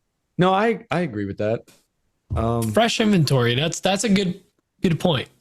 Yeah, because so you're watching the inventory go, you're watching the money come in, and then you're like, wow, we made so much. And then you're like, no, we didn't. Because if you don't buy more, you're screwed. So it's consistent inventory purchasing and consistently like doing research on things that will sell in this demographic, in this area. During the time of the year. During the month. So you're constantly, you got to be like 3 steps ahead when you're buying inventory, which most makers understand that because of cutting board season or whatever you want to call it. VO5. Oh, that is okay. Okay. Well, I'm sorry. I know that one. So Emma also she pre-listened to this question and she's like, well, what about the good stuff? Just a good question. Like, so like, you know, you guys were like looking for a bigger shop space and everything, and you found that storefront. You've got it. You fixed it up. A lot of challenges with it, but like, what's the best parts about it? Like, what do you love about having a storefront? Okay. My biggest thing, because I loved doing markets and like festivals and stuff, because you got to talk to everybody about the pieces that you've made face to face versus online and shipping it out. And like, I get that every weekend, and like, we're open Thursday through Sunday right now. So like, I get that every time somebody comes in the store and I get to talk to them about the pieces I've made and the love that I put in it and where everything's from, or the macrame artist that has walked in and given us this stuff and the love that they put in it, or the digital artist that has created these stickers. Like, I get to like portray that it's like that a festival high, feeling, you know, that like you get to talk to them about all of the love and every piece and cut that have gone into the pieces you've created, and like see them light up about the things that you've done. Now they're going to take it home to their family. So like, that's like the biggest high I get like every weekend when I get to talk to somebody about a piece that they're buying. Which is something that I deprived her of when I said no more festivals. No more festivals. We need to focus on our own stuff. So I get, that's like probably the best part about owning a storefront with pieces that you've created that are in it. I get to go through that every weekend. I can relate to that. And I understand exactly where you're coming from, because I get that same high whenever I do the 2s of festivals that I do every year. Yeah. And I say festival loosely, it's more of a craft fair. Yeah. But I understand exactly what you're saying. Yeah. Because they want to know where it came from, and they're like, oh my God, so you made this piece? You're not. People love to hear the story. Yeah. About a piece. So you make all this? Yeah. People think why would I just stand in work front of behind it? the desk. I'm like, no, I own the store. Like, I made this, that. And then they want to hear more about it. And it's fun getting to like talk to them about it and seeing them get just as excited hearing me talk about how excited I am about a piece. Yeah. And something I want to point out is you guys are talking about all the success, all the work you're putting into it, all the great things that are coming out of it. We're still poor. No. It's not that. Oh, okay. You're always going to be. That's listen, the way it goes. it's a mindset. Poor is a mindset. But like, you guys are still making your rent. You're having a good time. You're making the things you want. Your storefront is open Thursday through Sunday. It's 4 days out of the week. Right. So like, yes, you're working every day. Like, I know how you guys are, because we're the same way. You work every freaking day. It's like, if you love what you do, you work every day. But like, your storefront itself is open 4 days a week, and you're still able to make rent. That's for those of you that don't know, like, we run the storefront. So one of us at all times is in there. Sometimes 2 of us, depending on what's happening in the back. Well, one's we don't in the back pay somebody. So if I was a stalker, that's how I could find you. Yeah, 100%. I'll give you that. Oh, cool. Handmade. How much in Cool. Yeah. You're across the street at the bar with binoculars, like, ooh, she's hot from the back. Ooh, that's Patrick. Oh, wrong one. Yeah, you don't even have to do that. You could come in. You just come in. You ain't got to be a creep. Just come in. Oh, ready for this quick story? Saying, ooh, hot one. That's Patrick. So the weekend me and Patrick met was at one of his uncle throws this big vintage dirt bike show. That tracks. Party. So our friend, which is a mutual friend, invited me and my sister, and we're there that weekend. And I was home from hockey because I was injured. So I was like, oh, I'll just go with my sister, tag along. And as I'm in the field at the dirt bike thing, his dad yells, Patrick, to me, because we were both wearing a denim jacket and long dark brown hair. And his dad got us confused from the distance. She turned around and was like, no, not me. No, I'm a girl. I mean, the hair, the clothing choice, a lot of Carhartt. I get it. Imagine being a father that was born in the 60s and mistaking his son with a girl. Wait, I have an idea. Okay, there's a TikTok trend right now of like oh, we wear the same socks, so you couldn't tell us apart. And it's like two very different people, or like it's like a baby and their mother, or like, oh, we have the same like bow ties in our hair, so you can't tell us apart. You guys should do that. It's like I haven't seen it yet. Oh, I'll send it to you. It's like we wear the same exact thing in our hair, so nobody can tell us apart. You guys should wear like the same a guy exact and a girl, clearly. So wear the same exact like summer top. Yeah. Where my send it to you. I'm in. Yeah, it's a trend. I got you guys. I'll send it to you. Send me those. We'll make you relevant. We got you. Good. Yeah, I'm super into trends. Oh, jeez. Sorry to get you off topic. Yeah. Well, wait. So That's what we actually, do. before I get into the next question, we had a shout-in question from the other room. Emma asked me when she It was in a call in. It was a shout-in. What does that mean? She shouted it at me because I'm wearing headphones. She's like speaking up. You know, Patrick's asking about like, what's the downsides of brick and mortar? Like, what are the upsides? What are the things that you guys freaking love? What are the things that like you're in there and you're like, this is the best thing ever, and I didn't expect it. So there's a lot of things. Not the number one thing, but the one thing I enjoy the most out of it is it pays for our large wood shop. That's like, it sounds crazy. It's practical. It's a practical answer. Yeah, I want the answer from your heart. So, Carlina, what's your answer? Well, mine was the whole like getting to like talk to everybody like as a festival. So she already talked about it. Like from my heart, the real answer would be I enjoy sitting in there with all of our plants. We sell house plants now because we enjoy house plants. You just okay. But, I'm picturing Patrick with plants. I'm just picturing Patrick sitting in the middle of the room surrounded by plants going, humidifier. this is nice. So we have like a nice big humidifier that kicks off like moist air, you know. It's great for the wood. Yeah, it's not good for the wood, but yeah, Depends on what kind of wood. We have like up to 350 plants in there at a time. And like we're doing emails, we're editing videos, we're doing all this stuff that you guys understand. And we normally have to do it in a shitty space. So it's like nice to go in there when we're closed and keep the lights dim. And you got this area that's just like all yours. You're like sitting in a jungle. I love that. Really are. And you're doing your office work that would normally suck unless you had a really nice office. Good air, good space. Yeah, it feels good. Like you idea. Yes. Idea. And we talked about this in the pre-show with my CPAP, but maybe put vodka in the humidifier. Oh, could we try that? And take it up a notch. Second fire. Okay. Throw a match.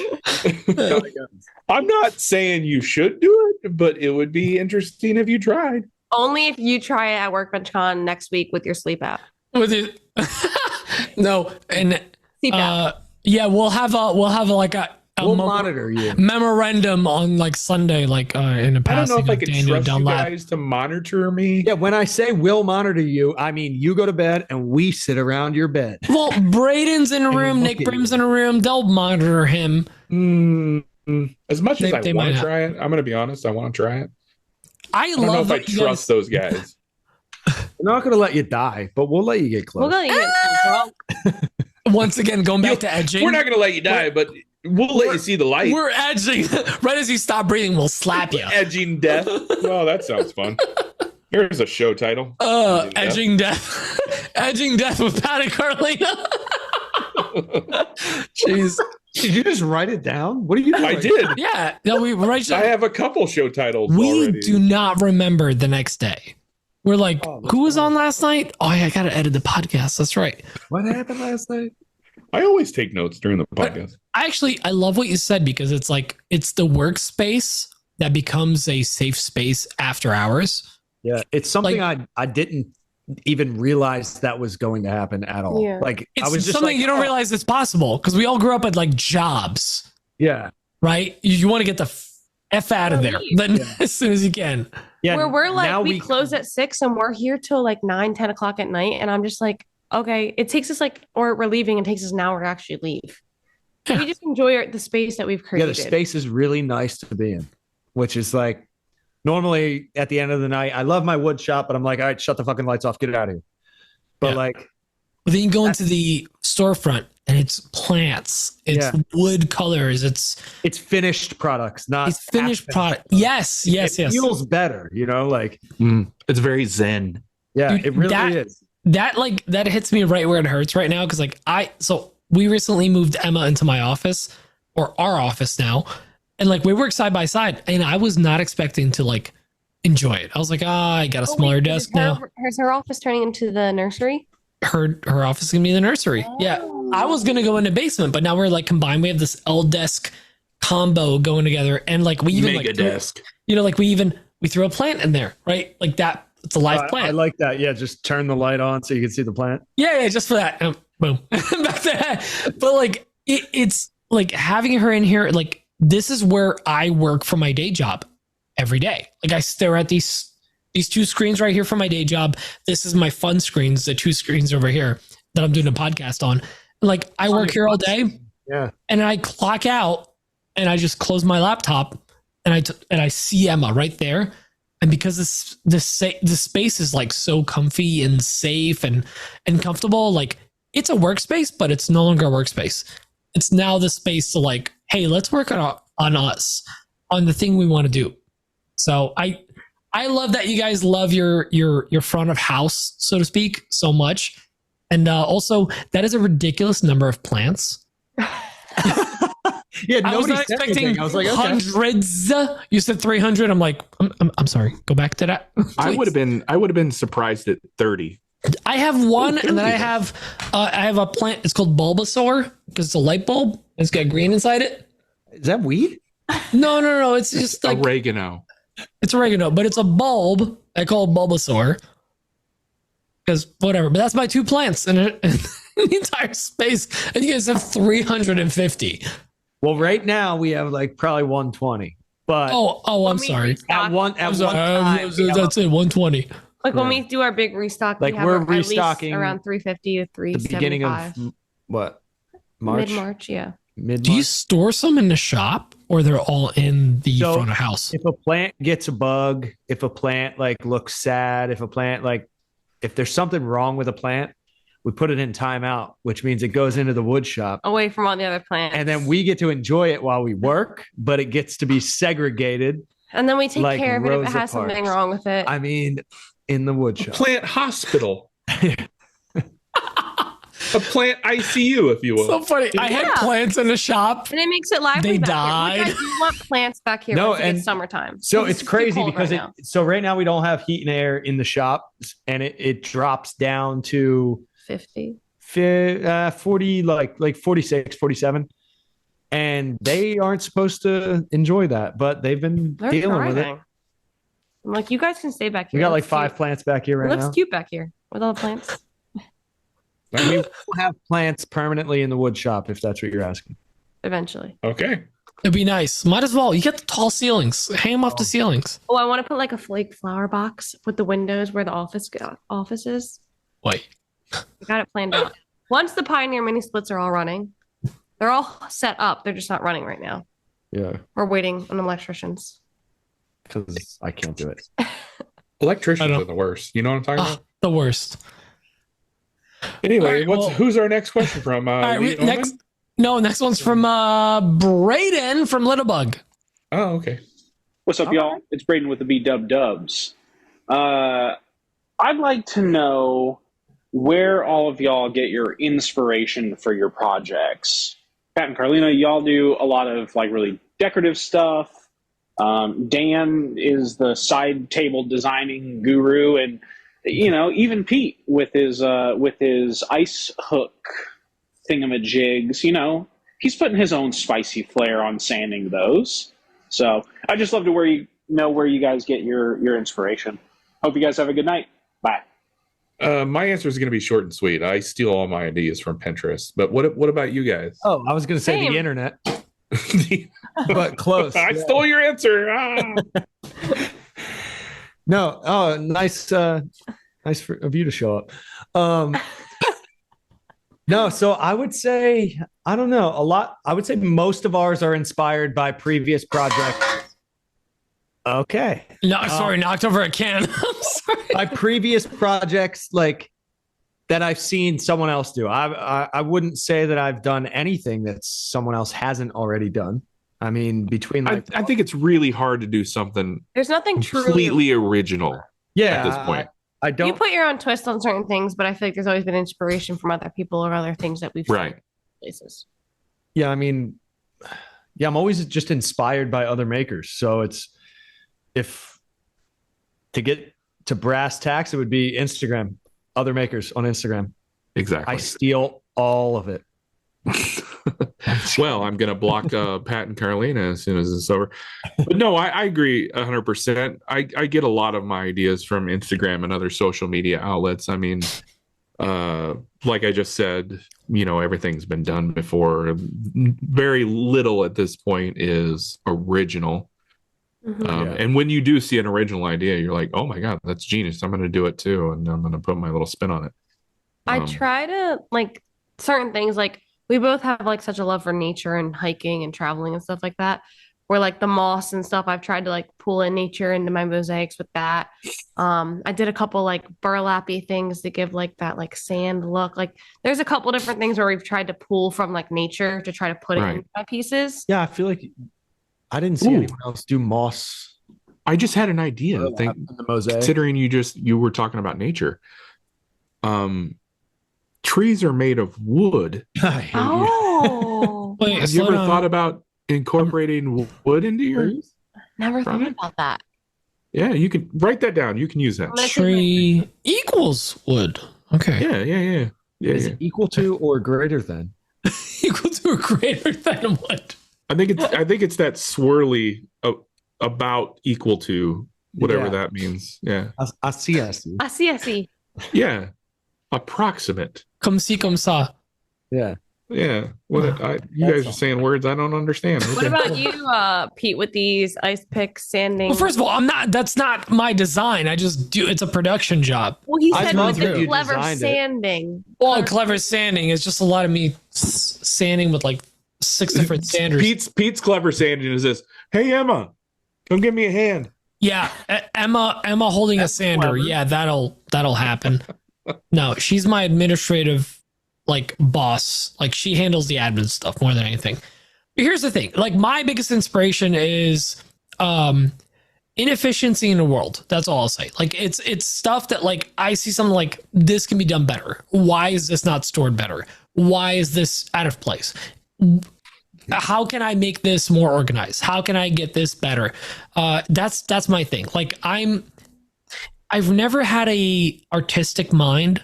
I'll never pretend to be very artistic or I have this idea for flowing lines, whatever. I'm 90 degrees, 45 degrees. I'm degrees and numbers. And I like things to be within that, to an OCD level. And I know it's not very creative, but my creativity is order or trying to organize things or trying to make things that are practical. I love solving problems. That's why it took me years to figure out that hey, I'm not a furniture maker. I'm a maker. I make things that make me happy, and things that make me happy are things that are organized and great. I'm working on this stupid kitchen island rebuild, and I hate and love every second of it because it's going to be literally every day of my every day I will use this island. Every day I'll put work there. Every day I'll work at this island. It'll have a nice seating area. I'll cut bread on it that Emma bakes. It's going to be really ingrained in what I do. And that's one of the, I found love in something that I'm something so monotonous and annoying and super stupid and tedious as rebuilding a cabinet. But I find beauty in everyday items. I love this mosaic that I have here that Carlina made. Emma was like, "Oh, I want to buy it." And my first thought was, what's the first thought we all have? Say with me, I can make that. Exactly. Yeah, I can make that. But then it's no, but Carlina made this. This is their business. A, I want to support. B, that's cool. C, it's that classic green we all like right now. Right now. Take a picture and I can recreate it in Aspire. Yeah. But it was. I get what you mean because I feel like Patrick has that. He has that brain. He's artistic. He understands things. But you mispronounce autistic. I know. I'm so sorry. I'm dyslexic. I mix things up. He Jeez, we're just losing all sorts of people. he looks at something and was like, I'm like, this is how it works. That's how the festival got started. And he's like, well, how can we make it better? How can we do that? He's always like, so the stupid thing that everybody says, work smarter, not harder. And he always finds a way to like make it in the shop, in the festival. Okay, Carlina, you're taking 5 steps to complete this, but like, why can't you just do it in 2? And I'm like, I don't know, I do it in 5. And that's one of the things that I look at when I'm making something. So like when I make my side tables, I get an idea that comes to me and I'll make it a couple times. I'm like, okay, how can I do this better? What is it missing? It comes from doing something a couple iterations before you kind of settle on a final design, right? Yeah. No, I think it's really important to like what you said earlier, which is nothing's original. We've seen it all. We're just inspired / copying everyone that we've ever been inspired by. But like that's all it is. It's like how's watching someone on Instagram and designing what they made, but with your tools and your know-how and your knowledge? Because like here's the thing, if it's crappy, it's close to, and they're like, oh, you were like trying to be like Dan Dunlap with his C table. But if it's really good, but that's not my design. Like, that's not my design. I know, but like suddenly, if it's so good that it's identical to yours, everyone's like, "Well, you're just copying Dan Dunlap." Like it's such a fine line between you're inspired by, like, oh, that's cute, and this is kind of a dirty thing, but like our minds tend to think of like, well, you're trying to monetize on this other person's thing. And we once it's good enough, it's like, well, you now are like underselling or undercutting this other person who made this idea happen. But then again, none of these ideas are original. Right? We talk about this all the time, even with like laser cut acrylic templates or CNC stuff. You think you've seen it all and you get inspired. I mean, heck, a quarter of the stuff I cut on a CNC and a laser, I buy the files. I think they're really cool, and I buy them and I have the right to sell them, and I sell the file, whatever, if I modify it. But like, it's okay. Guys, there's no original ideas. There's plenty of people that are copying me and Dan and Pat and Carlina out there. And you know what? It's not like at the end of the day, we can't feed our family because of it.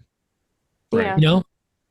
We got enough things happening. So yeah, just be inspired. Get inspired. That's all that matters. Get inspired, do the thing. And if somebody hates on you, it's like the coolest thing is like you're inspired by your peers and the people around you. So like I'm still to the end of this, like I'll forever be inspired by everyone around me, and I'm going to take their idea and tweak it to what I see it as. And like you said, there's no original idea. You can tweak things as much as you want to kind of make it your own.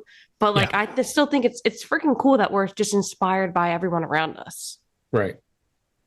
Absolutely. Yeah. 100%. And yeah, a lot of people are not getting that. A lot of people get in the jealous space of it. And like when I see someone, I'm not sure that's what Braden. Like, hell yeah, he wasn't. I'm not sure that's what Braden was asking that for, but like we kind of got on our tangent, right? Exactly. Yeah. Honestly, look at it as a compliment too. Like obviously there are no original ideas, but if you saw somebody like do something similar to you. No, I have people tag me all the time. Like it's cool. Oh, I saw Daniel do this, and I thought I'd put my own spin on it, and I'm like, oh, that's awesome. I wish I would have thought of that. You inspired someone. That's awesome. Like that's the thing. That's like such a good feeling. Like I'm a avid consumer of new crap on the internet. Like I am on every platform, and I consume way too much of it. And like, so it takes a lot.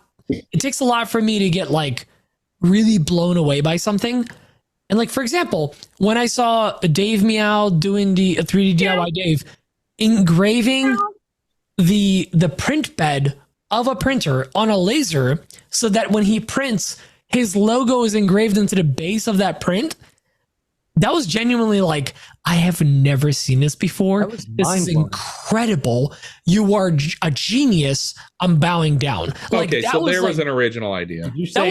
But then again, like Dave meowing down. Meowing down. Dave meow.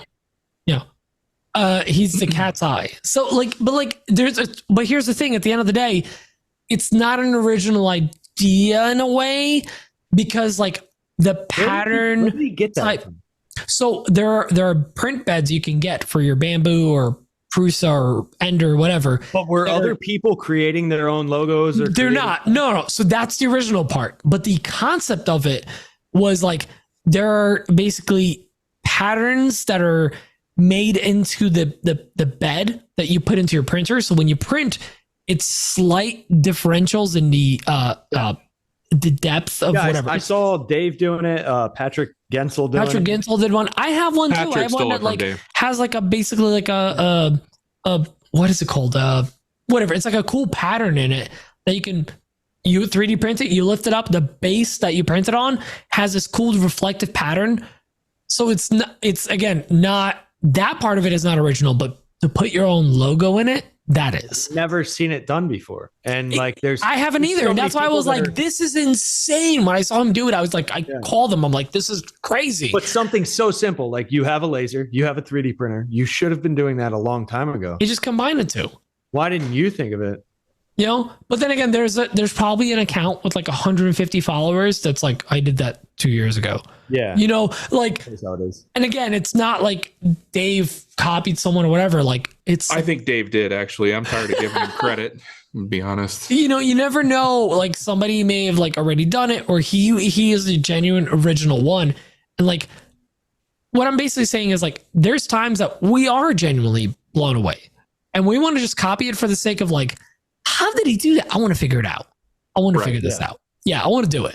But then, you know, you're always going to have like somebody in the comments that's like, oh, Dave did it before you did. Yeah. And then they tag Dave like he's going to get us in trouble. But like, yeah, we're inspired. We're in the same group chat. We know. Speaking of that, the comment section. So today I just released a reel of me cutting a piece of sandpaper into a smaller piece of sandpaper to fit this little handheld sander that I use. That's been done before. I use my laser for it because why the hell not, right? And every time you do something like that, you get somebody that comes along and they're like, why didn't you just use a couple scissors or a knife? Because that wouldn't make a fun video, would it? Because they spent a couple of grand on a laser. That's hey guys, Nick from the Working Grain. So I got a question. Sorry, I started playing Nick's. I was like, again. What? Sorry. But yeah, that like why? Because you could, because you'd wanted to, Dan. Because it sounded fun to me. Yeah. You know why? Because you want people to engage. Exactly. That's it. It's a tiny bit of rage bait, and I expect people like that to comment. Rage bait? Yes. I expect people like that to comment, but it's still, even though I'm expecting it, I still get annoyed by it. You like, don't you understand? To them like, what did you mean? There are more. There's more than one way to do a thing. There's 100 different ways to do a thing. So what you just said, that rage bait thing, like we actually taught a piece of that in our class at Workbench Con last year. And our example was specifically Dusty. I don't know if you guys followed Dusty Lumberco. Yeah. So when he was filling up he has all these giant, I think they're 5-gallon tubs of Tight Bond, and he was putting them into small bottles, and he put the wrong one into a bottle. Type 2 and Type 3. Yeah. And so I have it like, we're good friends. So I chat with him all the time. So I texted him, was like, you did that on purpose, didn't you? And he was like, oh, yeah, absolutely. I did it 100% because people will engage and comment saying I did it wrong.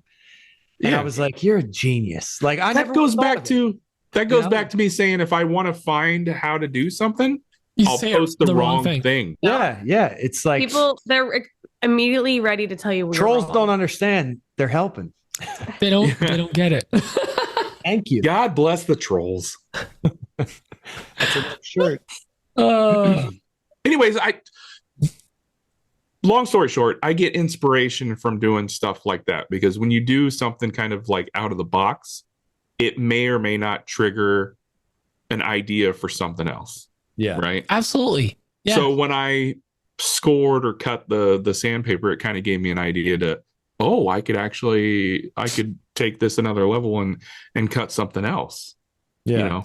I think that people only it's usually actually not the account that created the original quote unquote thing, it's always the social warriors that want to stand up for the accounts that'll either, when they see a value attached to the thing you just did, if Dan's a big account or any one of us, like if we post something that like Ben Myers did, right? Like just spot on exactly what he did. That?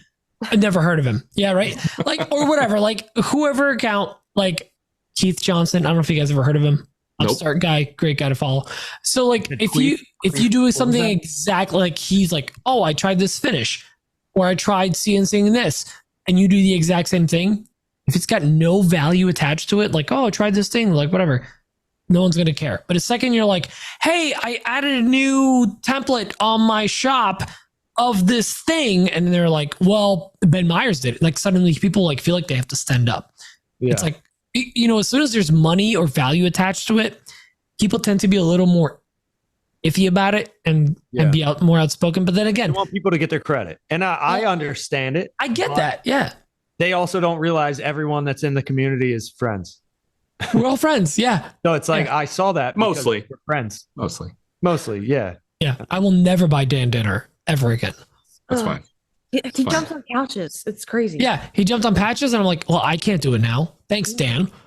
All right, well, let's get into our last question because we could just keep going all night. Last question is from Jake. Good evening, everybody. This is Jake with Dobby's Crafthouse. I had a question for the Pineys and for Pete. I noticed in some Instagram reels a while back when the Pineys were moving from their old workshop to their new workshop, the new Pine Barren workshop, there was a big Nova 51, I believe, a Nova 51 Thunder laser that was moved on the back of a moving truck with a lift gate. I was just wondering, how did you guys get that in and out of the truck? Because I have a move coming up in the next few years, and I just want to kind of have a plan for that. Thank you. Love the show. Bye. I assume a Nova 51 is a large machine. Dan, he didn't ask you at all. He only. I knew he didn't ask me. I just kind of wanted to get my voice in before you guys start talking. So the 51, it's 51 deep, 77 long is what ours is? No. It's the what you think of 100-watt plus model is. It's a large. It's like the size of my laser, Dan. 51 is the width. No. 51 was the depth? The depth. It's 70. No. It's 51 wide. And it's 33 or deep. Oh, okay. It's the outer dimension. So it's a 4x3. When they say Nova 51 100, it's a Nova Max. Is the, I don't know. Brand. It's not the brand because not the brand, but the model. The model named, which would be Nova. 51 is the width of the laser, and 100 is the wattage. Yeah. So we have a Nova 51 100 watt Thunder laser. So that's just the interior width of it. I think the actual thing though is like 55 by 77. The outside. Yeah. But either way, so what he's asking, and what for people that don't know, Pete came over and helped us move this thing, and it was the biggest part of the move. It was the scariest part. I want to cut you off here. Pete and Emma showed up to a moving party. You're Pete, right? I'm Pete in this. Of us. Hang on. Was there pizza? I was not aware of this.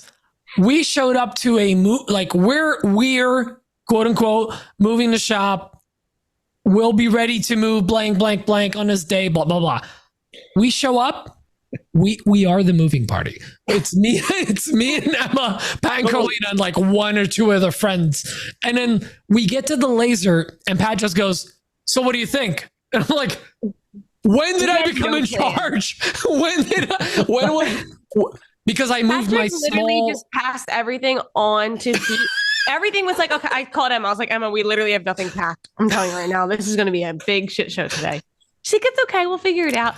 And then we get to laser and we both positive. Look at Pete and I'm like, you're the numbers guy. Like and I'm like, when the F did this happen? Then you get it? I mean, I was warning you. I tried to warn you at least. We're like, we got a lift gate. This should help. I was like, we have a lift gate. Wheels. We did some like, I mean, we had to like finagle it a little bit, but like, here's the thing. It will fit width-wise on a lift gate of an average truck. You have to get a full-size lift gate. So it's a large machine. How much does it weigh? I want you to talk about this like to people who have no idea what you're talking 1,400 pounds. I think it's 1,500 pounds.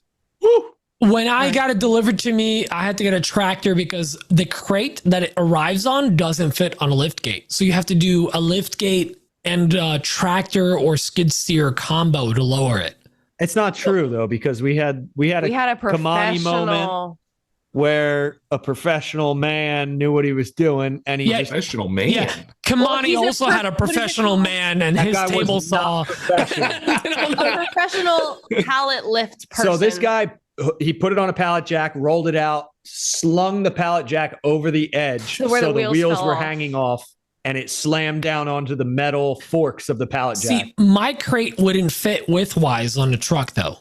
What did you get? What's your? I had the Laguna 150, same body size. That's why. Yeah, you're the only person that doesn't have a Thunder. Yeah, no. I'm working on it, but all the junk, the accessories were on the side of it, so we made it wider, so it had to come out long ways. What was ours inside the box actually? So like it wouldn't. The thing was loaded long ways into the truck, and there was no way to swing it. Huh. Yeah. So that's the fun part. Luckily, my neighbor has a tractor. I'm derailing the story. Back to you guys. So it took a lot of strategy. Here's the thing. We sat there for 20 minutes. We thought it was going to. Send it, guys. Let's go. So we got it on there, and the thing is, what's the worst that could happen? It's on wheels. So like we wheeled one side of it on, and then the other side, the wheels were going to hang off. So we ended up throwing a bunch of like 2x4s or whatever, 2x6s, 2x6s underneath, and then like a couple of wedges. I think we ended up just to try to get it level, and then we're like, who was it, Carlina or Emma running the button? Emma did it, and I was like, just push it, Emma. I'm filming. Just push it. Just push it. And it starts lifting. It was 4 of us, 4 guys pushing on it just in case it fell back. I'm like, you guys are gonna do shit. It was going 4 guys holding up 1,500 pounds. Dude, it was going nowhere. Now here's the thing though, you get it lifted up to like the back of the truck height, and like we had to push it. So like 2 wheels are on the ground, but then we have to push it so the other back wheels that were hanging off would actually land on the flatbed or whatever. Did you push it real good by chance? We pushed it. Honestly, Patrick, would you say we pushed it real good? I would say we pushed it real good. They danced after. So then we push it, and as soon as you get on those 2 wheels, suddenly there's enough space to just pull out those boards, and we just rolled it in. We were fucking sweating balls. We were like freaking out. We were freaking out for like 30 minutes, and then like it's on there, and we're like, oh, it wasn't that bad. Okay, all right, we're good. And then offloading it, we're loosey goosey. We're like offloading like it's nothing. Like it's like reckless. 2 boards in, we got this, and it drops down and rolls out, and we're like, that was way too easy. Yeah, the offloading it was like, well, yeah, whatever happens, you know. Here's the thing: the key to this whole thing is if you're moving your shop. When I moved my shop, I was lucky enough. Matt Morgan from Garden State, Matt Morgan, he helped me out. He had a full trailer with like a suspension and everything. So basically, we're able to load up 90% of my shop into that. My laser went in my small laser at the time went into my car, and then he was pulling it with a Ford Honda Fit. Whatever, the big Ford vans, Toyota but not Prius. the tall ones. Yeah, Prius XL. And that's where all the sheet goods went. He basically moved my entire shop. That's great. If you can have something that's got a lift gate or drop down, like a landscape trailer that you can throw that into it, that's ideal. I 150% recommend paying. What did we pay? $450 to get with the lift for gate. A box truck with a lift gate. That was the best investment. That's we the moved thing. their whole shop in one But day. if you can't get a landscaping trailer, that is the best thing you can get. Because a landscaping trailer, I'm just saying, it's on the ground. Yeah. You move it up a foot, you roll it up, it's in there, it's good. But if you can't get that, what they got is ideal. You want to make sure it's a full lift gate too. Not having to roll anything up was key. Like so nice. All of the big machinery, if you can get a lift gate, you're just pushing it onto a flat lift gate and or lifting it onto it. We put everything on wheels, but if I ever switch shops, get a bigger shop, whatever, I'm hiring a moving company. AKA Braden a professional moving company, and I'm going to sign a contract with them and all that jazz. And if anything happens, the blame falls on them, and I'm getting new machines. But then you don't have that amazing footage of Pete dropping your giant laser. No, I'll have footage of the. I didn't drop anything. I dropped nothing. I'll be like, look, Your Honor, here's my proof. Your Honor. That was a crazy productive day. Like we moved your entire shop in what, 2 trips? I think it was 3 trips, but we did. You had to go to work. Yeah, the third one, I think I either offloaded you guys and you guys just did like the last stuff or whatever. Because we had a 2.5 hour drive home. That was fun. But man, that was work, I thought, right? I am shocked. Yeah, I had to work at 4, so we left at like 1:30, I think, and I made it home with 5 minutes to spare, which is crazy. But like, honestly, I was shocked how much we got into that truck without even like overloading it. Like we left some space in there. We used some straps. You need a minimum of 3 people, I'd say. Yeah, 1 to film and 2 to maneuver. 100%. So like 3 people and whatever truck you get, they don't come with straps. That's all I'm gonna say. Get your own straps. Get your own straps, and you're set. You're gonna be fine. Strap on, exactly. All right. I have one last question. I know we're really running long here. Are we 3 hours in now? We're 16 hours in. Yes. So okay. It's almost 1 a.m. here, our time. For Carlina and me. It's 11:46. United States. You'll be fine. But the last 11:46. What are you talking about? It's 12:46 here. 11:47. Sorry. The last question I want to end on is we didn't touch on this, but I want to hear about like your working dynamic, because like I work with Emma every day now. You guys work together every single day. Like, we hate it. Oh. What are your like? We love it, but there's obviously pros and cons. Like there's highs and lows. Like today, I had a rough day at work, and I had a rough day with behind the scenes stuff for Petrie's workshop, and like Emma was just there to witness me like rampage through the house. So like there's ups and downs, highs and lows. Yeah. So I'd love to hear a quick little thing of like talk about how it is working together.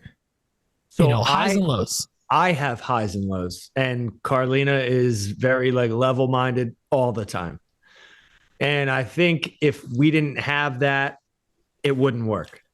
If there was highs and lows between the both of us, it's just my personality. Like either I'm on or I'm off, or something bad happens and I'm off, or something great happens and I'm on for a certain amount of time. And if it wasn't for her just being like, oh, everything's going to be fine. Oh, everything's going to be fine. Oh, I just did this to like. Unless the pallet house burns down. Yeah, unless we have a horrible fire. That's the only time she breaks down. Thanks for bringing that back up, Dan.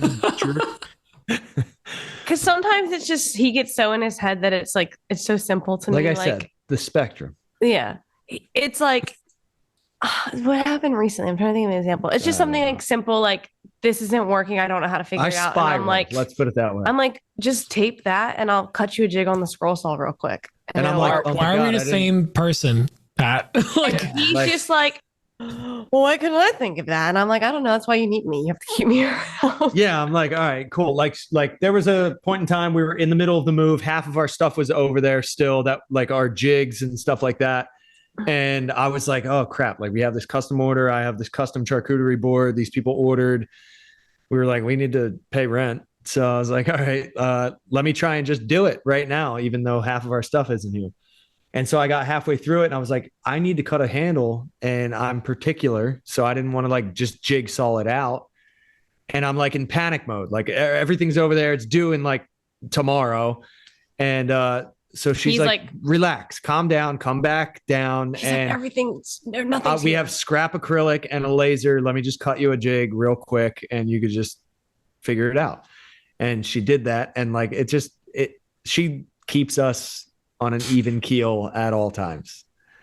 And I think without having both of that, we wouldn't be successful. Like, yeah, I see all these people doing this alone, and I am cheering them on because I could never do this without her. Dude, 100%. I think it goes both ways. Because it's like, I can't imagine doing it by myself now. Like, Yeah. I can't. Couldn't. We've gotten to a certain point where it's literally impossible. like, because he doesn't know some of the things that I know how to do, and I don't know half the things he knows how to do. So it's like we Job security. At least at the speed that she can do it or I can do it. Like, I know she could run a CNC if she wants to, but I'm more comfortable. I know that I can run the laser, but she's way quicker at it. She's like a wizard. So it's like we both need each other, and like he needs me just for level-mindedness. And like I say it every day, we will not have what we have if it wasn't for him and for me to say, okay, let's figure it out. Because like she also believes in my crazy, stupid ideas that turn into crazy ideas that they turn into non-stupid ideas after they become successful. And because like lucrative. without them, we wouldn't have what we have, and I think without me, we wouldn't be able to finish what he's thought of. Like, it balances its way out. Classic ADHD. Yeah. You can't. He's like, oh, I have this idea. I'm gonna buy this thing, and I'm like, okay. And then it sits there, and I'm like, okay, so what are we gonna do with it? How's this gonna happen? And then like we push through with it. It's a classic with an asterisk. If you throw enough time, money, and Carlina's at it, it's gonna be fine. Yeah, exactly. He's got the idea, which was the festival, and he's like, okay, we need to build a website. I need to figure out how to do tickets. I need to figure out taxes. I need to figure out this. And I'm like, okay. Oh, taxes! Don't get me started. That in her head, she was like, oh, I can't wait to do a festival. And I was like, well, all of this crazy stuff that goes on behind the scenes that nobody understands. Building like, this. What happens if we get bees that get out of control? What happens if there's kamikaze bees that take out half of the audience? We never accounted for the bees. Yeah. And I'm like, this is your book. Yeah, that was Figure it out. That was me. But she fixed it. They figured it out. That's cool. That's cool. Dan, that's like a show title too. Like, never forget the bees. Like, don't forget to account for the bees. Account for the bees. Always account for the bees. Look, he's writing it down. It's ridiculous. Oh my god. So I know we've been running a long time, but we're done when we're done. Because I have whatever I have. Last question. What's next for you guys? Because I know the big secret thing. Yeah. To add on to everything we're doing, we've been dealing with our small town for the last 7 months. In order to get us to sign this lease, they agreed that we could do markets on the road that we're connected to. So we've been pushing to do a farmer's market in our town with makers, with produce, with small vendors, like homesteaders and stuff like that. So awesome. We go to our meeting on Monday to see if it gets passed. And if it gets passed, it happens every Sunday for 3 months. Like during the summer, during the spring? Starting April 7th through June 16th. When the weather's nice. That's not bad. Okay. I thought they were going to screw you. I'm like, November to January. That's all you get. Well, it's been... We would like to do summer, but there's already something that pre-exists, so we don't want to overlap that. Got it. Okay. Up to them. That's still awesome. With what already exists in the town without like hindering what already exists. Because like everywhere around us has a farmer's market except Hamilton, and Hamilton is like the perfect little quaint town. That's like the last thing. The blueberries. Yeah. Think of the blueberries. We have farmers and no farmer's market. Yeah. So we're a farming town with no farmer's market. We have a green market that happens like once a month for 2 months or 3 months. And that's not a farmer's market. It's really just, it's a market. Yeah. And it's they do an awesome job, but I'd love to have something weekly. Yeah. I love it. That's awesome. So we're throwing all of our extra time and effort into that.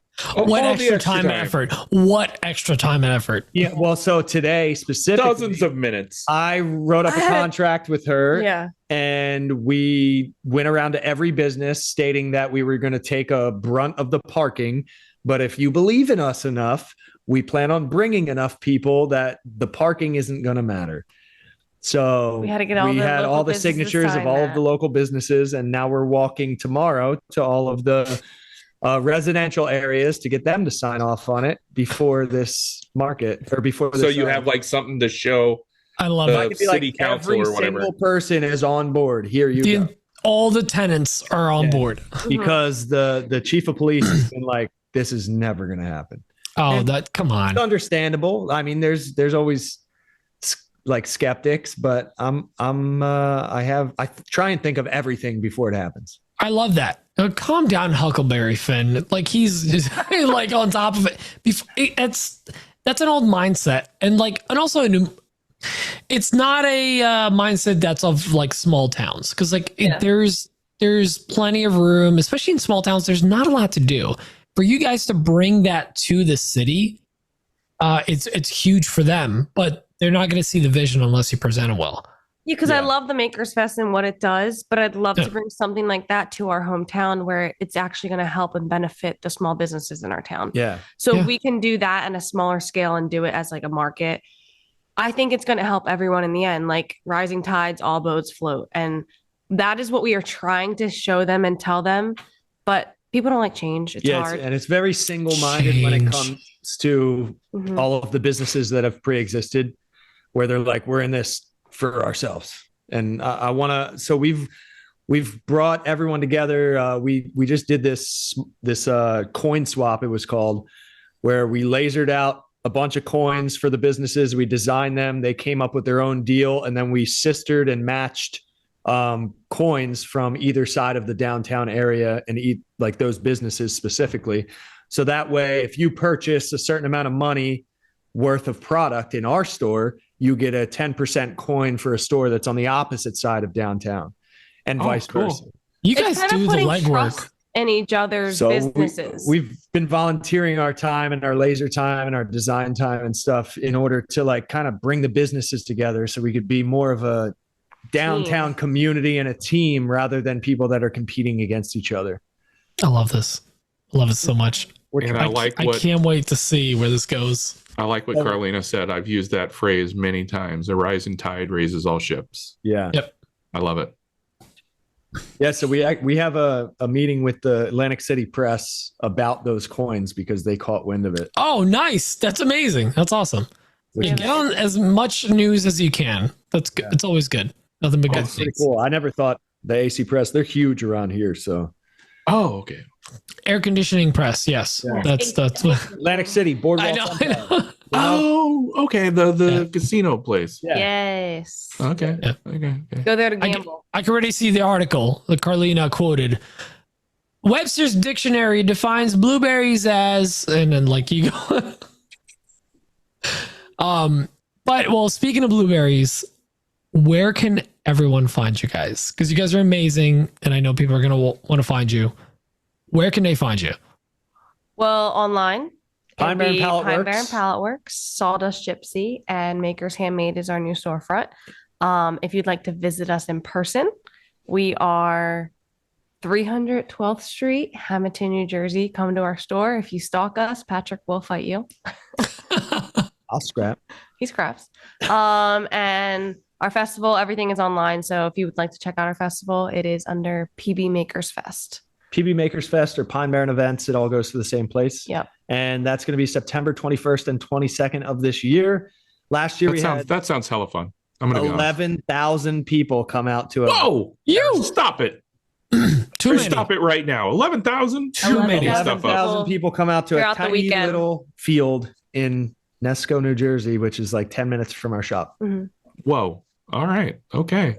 Well, if you're gonna come and camp, you can come and camp and hang out. Well, we should talk more. Have a tiny party Saturday night. Yeah, in between the two festivals, like the 2 days, we have a piney party. Ooh, that actually sounds hella fun. Have a fire. I like partying. Is there going to be drinks? Oh, of course. I'm in. If there's a fire, will it be lit? Oh, it's always be lit. Okay. All right. You're selling me here. I don't like these jokes. Tell Emma she's got to camp. Well, we gotta have a baby to share. You can sleep in the office with the baby. We'll put a little cradle. I'll have my people talk to your people. Okay, I'll call her. This is my all right. Yeah, Emma's gonna call you.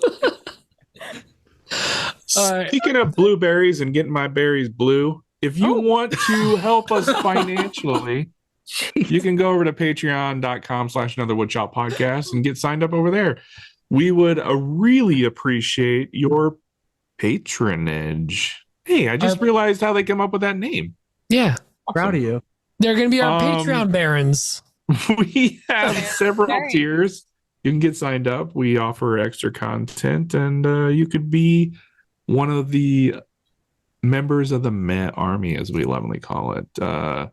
As Pete alluded to, if you're not following Pat and Carlina over on any of the social networks, you really should. You're a fool for not. And that's all I got. Peter, you okay? I'm sorry. I think he just fell out of his chair. No, I adjusted and I touched the mic with my shirt. I'm sorry. I cut off your thing. No, it's fine. Go check out the Pineys on all their platforms and go check out their YouTube. They're trying to grow it right now. They're doing a shop tour. They're showing. I may have made an appearance in one of their future videos of like having do some heavy lifting. Got some MBD dropping. MBD, but they are trying to. Look at this guy over here. He's showing up in the out. I'm everywhere, Dan. He's showing up in the Pine Barrens YouTube videos. He's showing up in Keith Johnson. I'm just my whole MO is out of the cornfield. Yeah, move to New Jersey. I'll have you know that Pete lives closer to cornfields than I do. I'm surrounded by more corn than Dan. I have more corn per capita than Dan. Really? Accurate. Yeah. I may live in Nebraska, but I live in a pretty big metropolitan area. Thank you very much. Yeah, he lives on the only hill in all of Nebraska.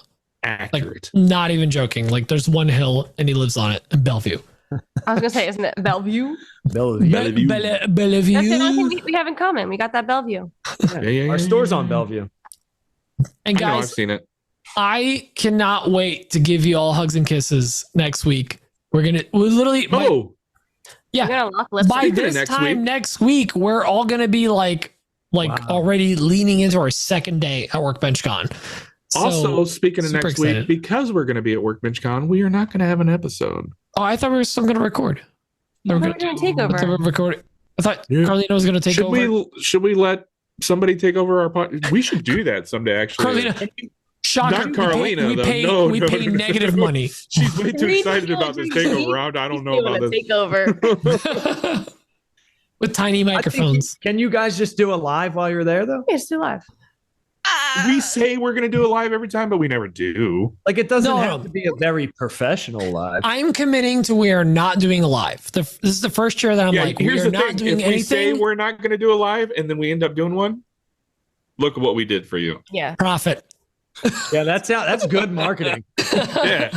Under promise, over deliver, baby. Exactly. So, it's a whole expectation thing. Can't wait to see you guys next week. We'll see all of you other listeners in 2 weeks. We have no guests. We're just going to do a recap. We're going to see them. We'll do if they're watching a YouTube video. So make sure to sign up for Patreon. Go if you're not following us or not subscribed to the podcast, subscribe and then check us out on Patreon and youtube.com/anotherwoodshop podcast, where every week we do a live and you can join us there and join a chat and have a good time with our guests or just with us and a community. It's a lot of fun. There are tens of people in there every week. That's, carry the two. That's a lot. So, it's a lot. We are excited to see you all in person next week and the rest of you on YouTube in 2 weeks. And Pat and Carlina, thank you so much for joining us. You guys are incredible. You're such an inspiration to the community. And I cannot wait to listen back to this episode. Thank you. It's a long one. It's a long one. It's a good one. It's going to be a great one. Well, thank you all. Love you all. Bye. Bye. Thanks for having us. Love you long time. Good night. We're going to Taco Bell.